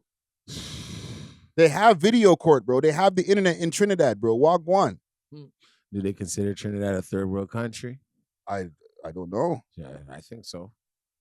Well, yeah, but that's the part of the problem was with the whole sedition thing is that he was, I guess, trying to make people uprise against the government. They were trying to say through his videos, but he was just exposing the injustice that they were having over there. And from there, they started hemming him up, bro. I hear you. And if you're not willing to give them money. Well, now he's paying them now because he has to pay through the court system. Yeah. He's been having to pay lawyers, all type of shit. One way they were going to get him. Yeah. There's more than one way to squeeze blood out of a rock or whatever they say. Skin a cat. Or skin a cat. Yeah. So listen, welcome home, Christmas List. You know what I'm saying? We just wanted to make that announcement quick, fast. You know what I'm saying? Welcome back to the Six. And hopefully you don't have to go back and deal with that. You know what I'm saying? We'll see if we can get Christmas List on another quick conversation while he's still here in Canada. Easy. I have a immigration topic here for you. For me, eh? For me, eh? Majority of your economy is okay. So here's the thing. They saved it. A lot of the people that are coming here from India, and there's been like, the last time we did a report, there was like 70,000 people they were saying that was getting deported, right? Yeah. Now, a lot of people, I'm getting some commentary from this video here, and this is courtesy of Gavin Barry, where there's Indian people who are saying, hold on, they scammed us. And there's a reason why, we have to be a bunch of us living in a house and stuff like that, because they have to spend money on a certain permit to be able to get a job here. And that permit is like upward of like $30,000. which puts them in the hole. And now for them to be able to legally get a good job, if they don't have that permit, then they can't get it. So then they have to resort to a lot of the other jobs like the Timmies and all that, right? I'm gonna play a little piece of the video because they've realized they've come here to Canada and it's a scam. And then now when their visas are up, they get deported. Hence, back to our video, 70,000 people getting deported. This has been happening over the last 5 years where like they've been getting them to come down here for schools and even setting up these like fake schools, or not fake schools, but like makeshift, just quick schools that are just bare Indian people that are coming from India and other places. And they're like, okay, you get your education here. We'll get all our money from you guys in these schools. And then you guys figure it out. And then they can't. And then, all right, got to go back home. Bye-bye. It's a cold world we live in, huh? Yeah. It's a cold world. Economy. How can they be the bad guys now? Yeah, every community has a few bad apples, but look at the long term. Now they cannot be the scapegoats for a problem that's created by the federal government. You can't blame the housing crisis just on them. Were you all you people? Were you stupid? Were you sleeping? You are elected officials, so-called educated. You don't know where infrastructure was needed. You know, like where's the common sense in all this? Been on beaches, that kind of pretty stuff. good. What do you think about it? You know where hatred comes from? Where's it come from? Laziness. Okay, so these people are lazy?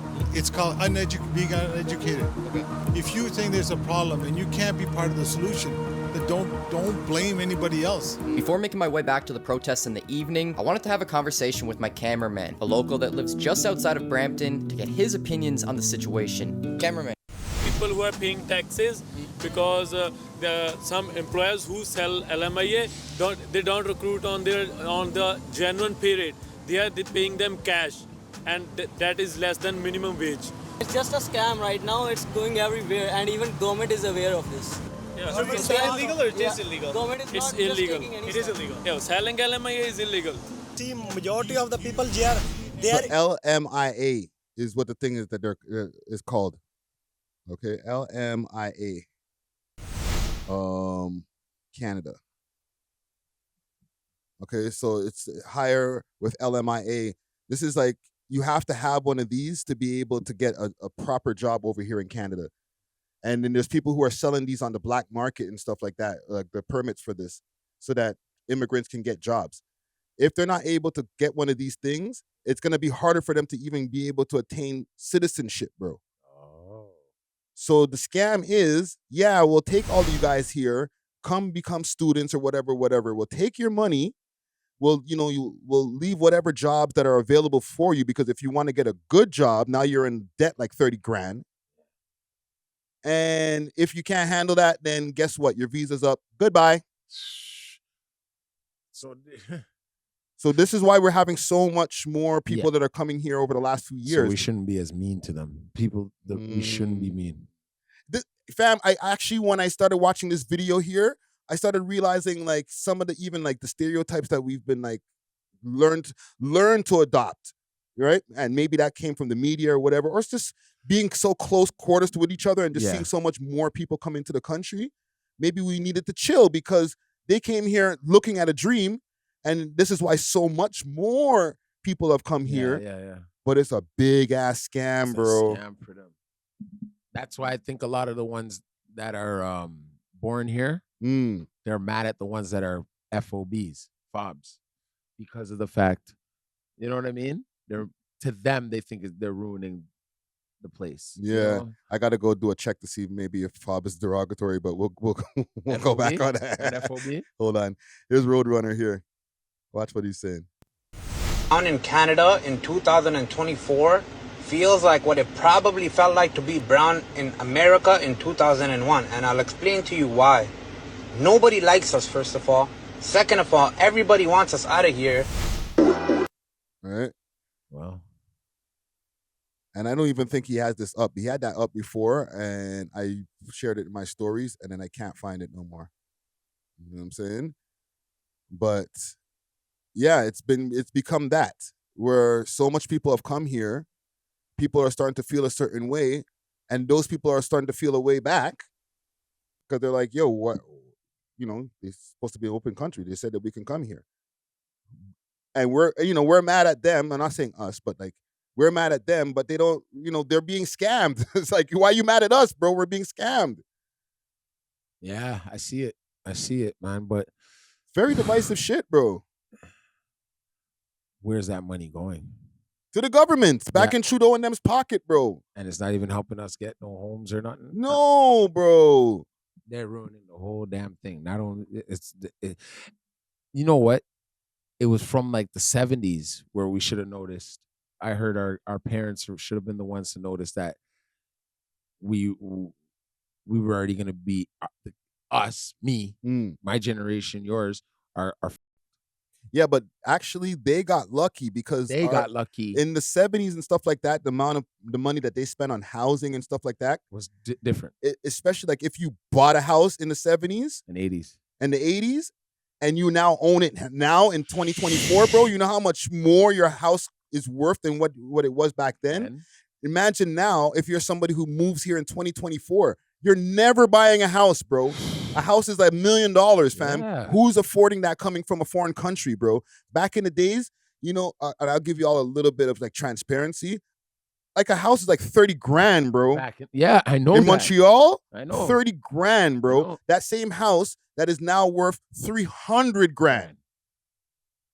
Me personally, I'm dealing with that. You know what I'm saying? As my mother who came from Barbados in the 70s. Yeah, and got true. And got true. And over the years, she went and bought her house. And then by the 90s, she was like pretty much finished paying for it. What a beautiful feeling. Yeah, but that was a $30,000 investment. Yeah. Now, there's no $30,000 investment of getting no house unless that the $30,000 is the down payment, my Not nigga. even. You have to have 100. Yes. So who the hell's buying a house coming from another country farthest more than us who live here our whole life? Can't even get that. No, some people can't even get that. So if you came here in the 70s and 80s or whatever, and then that's when you got your crib, you're blessed. You're lucky. Because nobody now in these days and times is buying a house, bro. You're renting that shit. There's these things called ghost apartments that they're saying that a lot of Asian countries, like Chinese people and stuff, are buying up the apartments and nobody lives there, bro. Ghost towns. Yes. They're just using it just to like for tax write-offs and all types of That's shit. crazy, man. You know what I mean? Maybe put a student in there eventually and maybe not, but like they're just buying up real estate, bro. That had to stop too, I think, right? Yeah, but because I'm sure it's technically illegal because we're having a housing crisis. So you're telling me with the housing crisis going on, there's apartments that are completely vacant that nobody else can live in because somebody's trying to hold it up for their taxes or so that they can get an extra check who's already a billionaire? Because a lot of those people come from their countries and they're doctors already. But then when they come here, they have to drive cab. Yeah. Or when they come here, now they have to work at Tim Hortons. That's part of the scam. Because if you don't get that LMIA, you ain't gonna go become a doctor again. And then on top of this whole thing that you got to go do your shit again. They don't even want you guys them in the courts and stuff. I'm sorry for anyone I've ever offended. Then, you know what I mean? Y'all is living the same way my people was living. Imagine how they felt when we got here. Yeah, and don't get me wrong. If you're a racist Indian person, like No, eat I'm a not. dick. You know what I'm saying? Yeah. If you're racist, But like to see somebody who is a South Asian or Indian person who is working at certain positions, like if they're like a court guard, like if you go to like the courts and you see one of them with like the turban that is like the police turban now. Yeah. The amount of shit that they had to go through to even get that job now, like it's now put in more perspective for me. Yeah, and you know what? As I'm gonna just be real. I'm gonna say it like this: as a black community, imagine what we had to go through. Yes, our parents went through. Not me, but a little bit, right? But we didn't get it as much as our parents did. Going to a washroom, seeing no blacks allowed. Like, yeah. They're not. But I'm gonna be real. Indians ain't getting that. They ain't getting that. But they got their own shit. Yeah, they have their own shit. Yeah. They have their own casting system and all that down there. You know what I'm saying? And then they come up here and it's actually the same way. Yeah, like there's people who I even see, like, you know, there's one Timmy's that I go to. The guy who works behind the counter and pause, like he's like a tall 6-foot youth that looks like he should be in movies. Yeah. You feel me? Yeah. But he's working at Timmy's. I'm sure that like in his country, he was probably like a don, smashing down all the gal them. Yeah. You know what I'm saying? And he's there in Timmy's. He's got his turban on and whatever. But he's working at Timmy's over here, fam. Yeah. But he's You know what I'm happy. saying? He's probably happy he's doing his thing, but I'm sure he has way more potential than that, bro. Yeah. You feel IT me? or something, or Yes. a Bollywood movie or something. It happens He's like a that. pretty boy nigga, you know what I mean? Pause. But like, it's like, I'm like, You're not supposed to be here. yeah. You in here. You want that job? You know what I'm saying? He just need waiting that for job? somebody to come in there and scoop him up and put him in some some modeling Bollywood. job or something. You know what I'm saying? But like, I'm like, in his country, he probably was a don. Yeah. See, because they know they have to go back or they're sending money back. Like I said before, right? A lot of the people who are getting sent up here, their parents had to sell their land or something, to get them here, You can't just come here for free. Some of them are jumping right off the plane and staying and getting landed. But a lot of them are coming up here as exchange students or whatever. Yeah. Man. And then they have to do this LMIA, right? Yep. You have to get approved and now you can join the job market. LMIA expert solution easily hire foreign talent. All right. Get your applications. Man, what are they? The modern day slaves? That's how you're bringing them in on board? It's kind of like that, but it's kind of like, yo, you have to pay to work. That's the scam that Canada's pulled on these people that are coming from from India and different countries. You have to pay to work, especially the Indian immigrants. I don't even say different countries. Let's keep it on the Indian immigrants. That's what they're dealing with, fam. Yeah, I know. You know what I'm saying? They're here. They're like, I thought I was just going to be able to get some work. That was a free world, Nah, brie. But we don't have to pay to work. So why do they have to pay to work? Because something that Trudeau did with them over there. Some type of... What kind of thing is that, brethren? Like, I know. It's who has to pay to work, bro? Them. And now every little $15 that I'm making an hour is to pay off this LMIA shit. That's why enough of them live in the same yard. 15 man in one room. Pay me like $100 for the little corner. Ping! Because they have to, bro. They like have to. Either that or that. There's no other way, because if you pay for the thing and now you're in the hole, now I gotta shack up with a bunch of people. If not, I'm gonna have to go for a low wage job and shack up with a bunch of people. So there's no other solution. Both directions lead to shacking up with a bunch of people, bro. Man, I feel it for them, man. They kind of in the same struggle we was in. There was a point we couldn't get no jobs. Yeah. No one's hiring my black. You know what I'm saying? That was just not too long ago. So you know what I mean? Everybody, I think if they're a fighting race like we are, they'll get through it. Listen, man. I want to send you this video after, so that you could take it in on your own. Okay. But that shit opened my eyes, bro. Send it. It's big salute to Gavin Barry again. He dropped the video like 11 days ago. I found it in my analytics as suggested videos that other people, like your audience, is also watching. Yeah. And I took it in and I was like, oh, why? These guys are getting scammed like crazy. And they know if they go home, they look crazier. And the people who are like, yo, go back to your own country, they're like, fam, like, it's already happening, bro. Like, you're telling me this like as if my visa's not going to be up soon, bro. Yeah, like, don't worry, I'll be gone soon. But you'll still see them. Come on, guys. Like, unless they're here illegally now. So you're saying soon as Trump or one of these guys get in, they're just going to come around knocking doors in Brampton like boom, boom, boom, boom, boom. Bro, we just reported 70,000 immigrants being deported. That means out of that year spans that we were like, yeah, all these people are coming in, the time's up, bro. So you're going to start seeing a lot of people getting dipped. Well, there's more people coming back in, but it's for a limited amount of time. See, what they should be doing with them is we should be actually manufacturing our own clothing here. They have the best fabrics in India. We should have a trading and system with them. Something. I think Trudeau's kind of messing that up. But he couldn't even shake the man's hand right the other day, bro. Oh my God. He made it weird. I must have missed that, man. Right? When they were having their little G7 summit or whatever the hell it was. Must have missed that. But listen, man, salute to all my brown brothers and sisters out there. You know what I'm saying? Salute, man. I seen somebody comment like the Desi girls be showing mad love. Salute to the Desis, all of them. You know what I'm saying? Yeah, man. One more thing I got here. Did you see Agent Zero? Agent Zero, he's a streamer, YouTuber. Agent Zero. Yeah. Yeah. So I missed it. He's here in Toronto. Oh yeah. And he was streaming. Let me pull up Keep Six Solid. Maybe it was over there. Right, he was streaming with a bunch of guys. Right, he was streaming with Smiley and then. I just drink water. Yeah, when I was on my clean shit, like right now I'm about to get back on that because I used to do like Salute Monday to Killy. motivation. Yeah. Salute to Smiley. I was in LA just hiking, working out. Okay, drop a quote right now. Wait. Like right now, like when I was super like motivated, I lost 80 pounds. Like, 80? Tough. Yeah, That's crazy. But then, I got unmotivated. I gained it all right back. It happens. Jeez. You want to see how I used to But look? right now I'm motivated again. So watch. Slim Jim. You're back. And Slim Jim.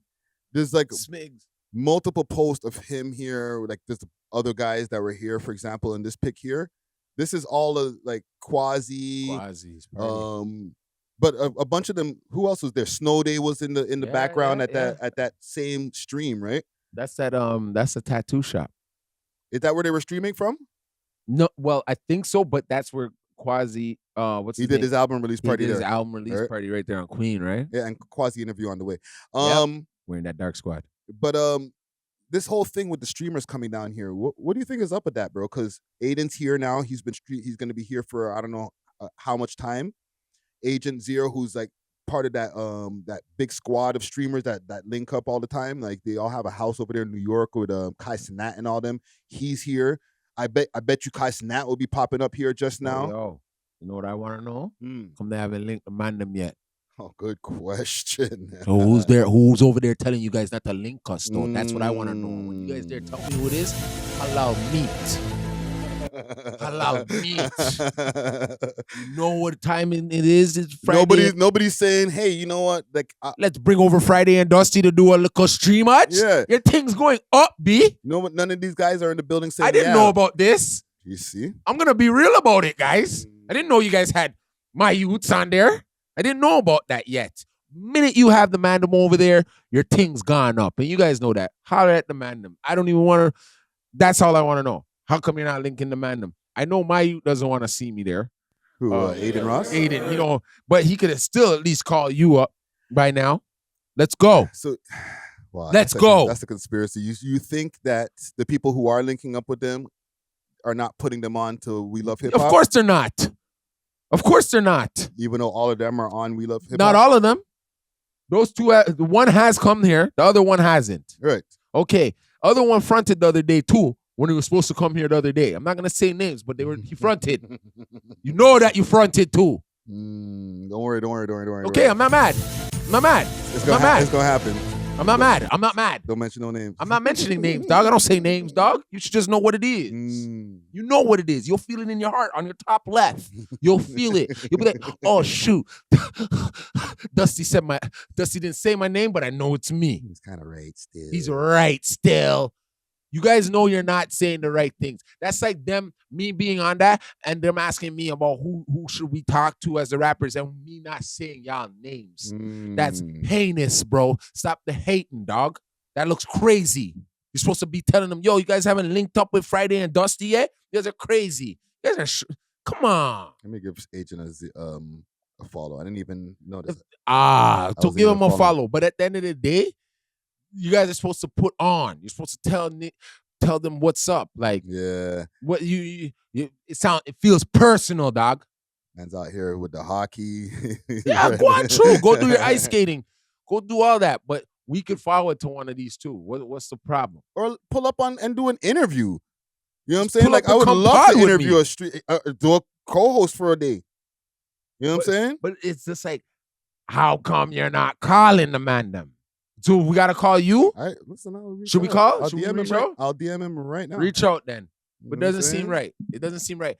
How's Potters not hanging out with Potters?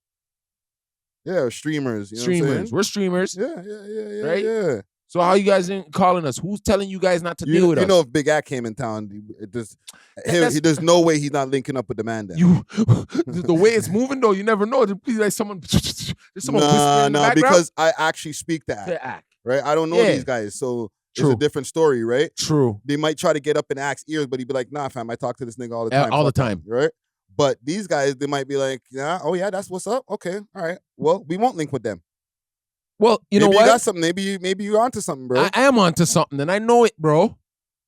I know it, bro. But I know currently these sending men him a would see DM. me face to face and be able to say it.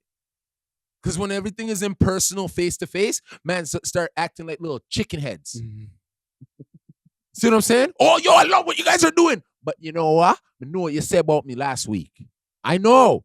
I see when you guys are on Snap. My little street. Yo, what's up with the Snap thing, bro? Because that's the way it erases after. Those are for cheaters and little guys that can't confront you. I'm asking you, like, you mentioned this before. Like, what's going on Snapchat? Like, is niggas sneak this thing on Snapchat? This is the second time you mentioned this. Bro, I'm telling you, once I enter that world, they're gone.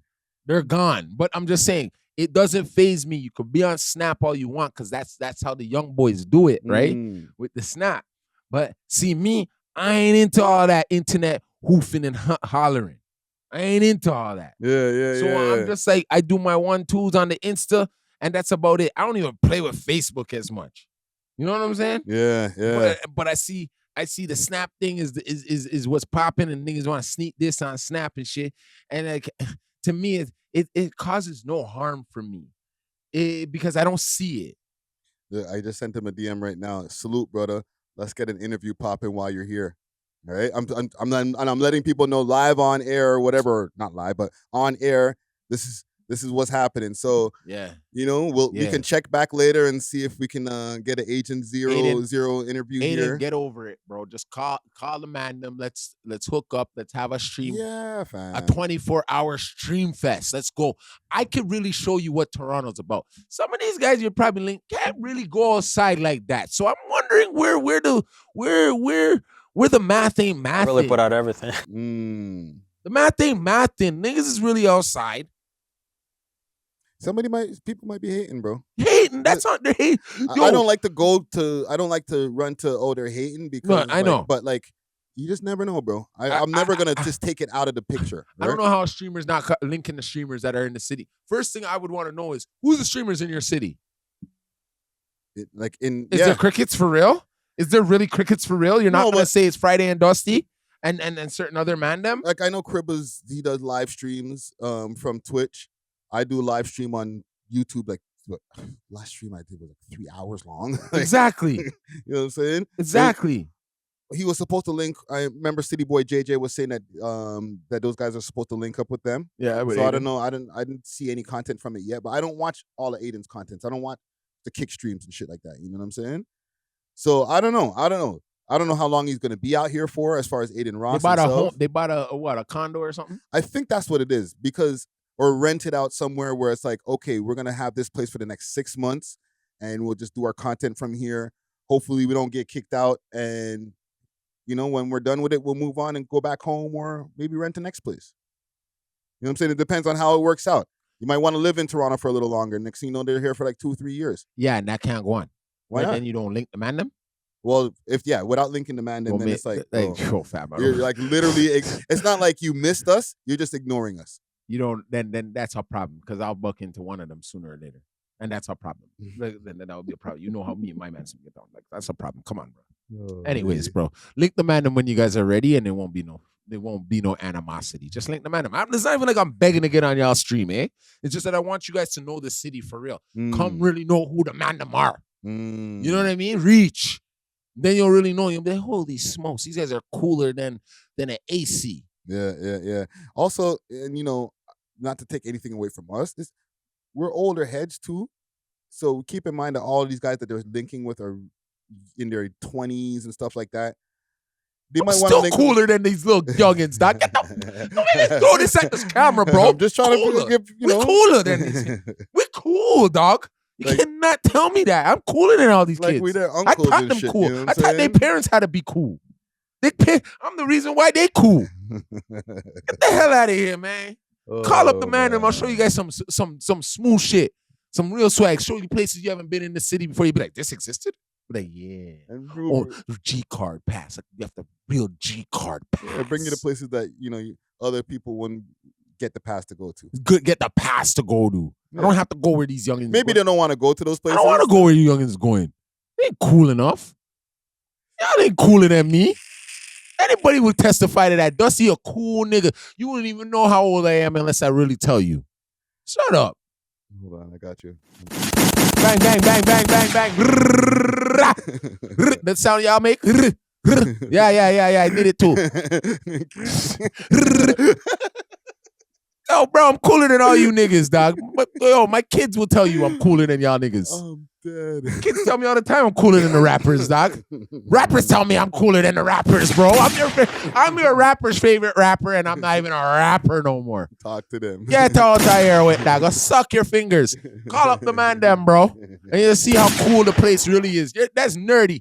Y'all sitting in a room with niggas, and y'all ain't go nowhere. They ain't got no bitches in the room. I'd have brought some hoes. No, because they knew what happened last time when they did the IRL and the man. My girls ain't setting y'all up, dog. They coming there to give y'all diggy blows or something, dog. No. The guy's chain got snatched when they were like streaming in the car, bro. See, because I'm gonna be real.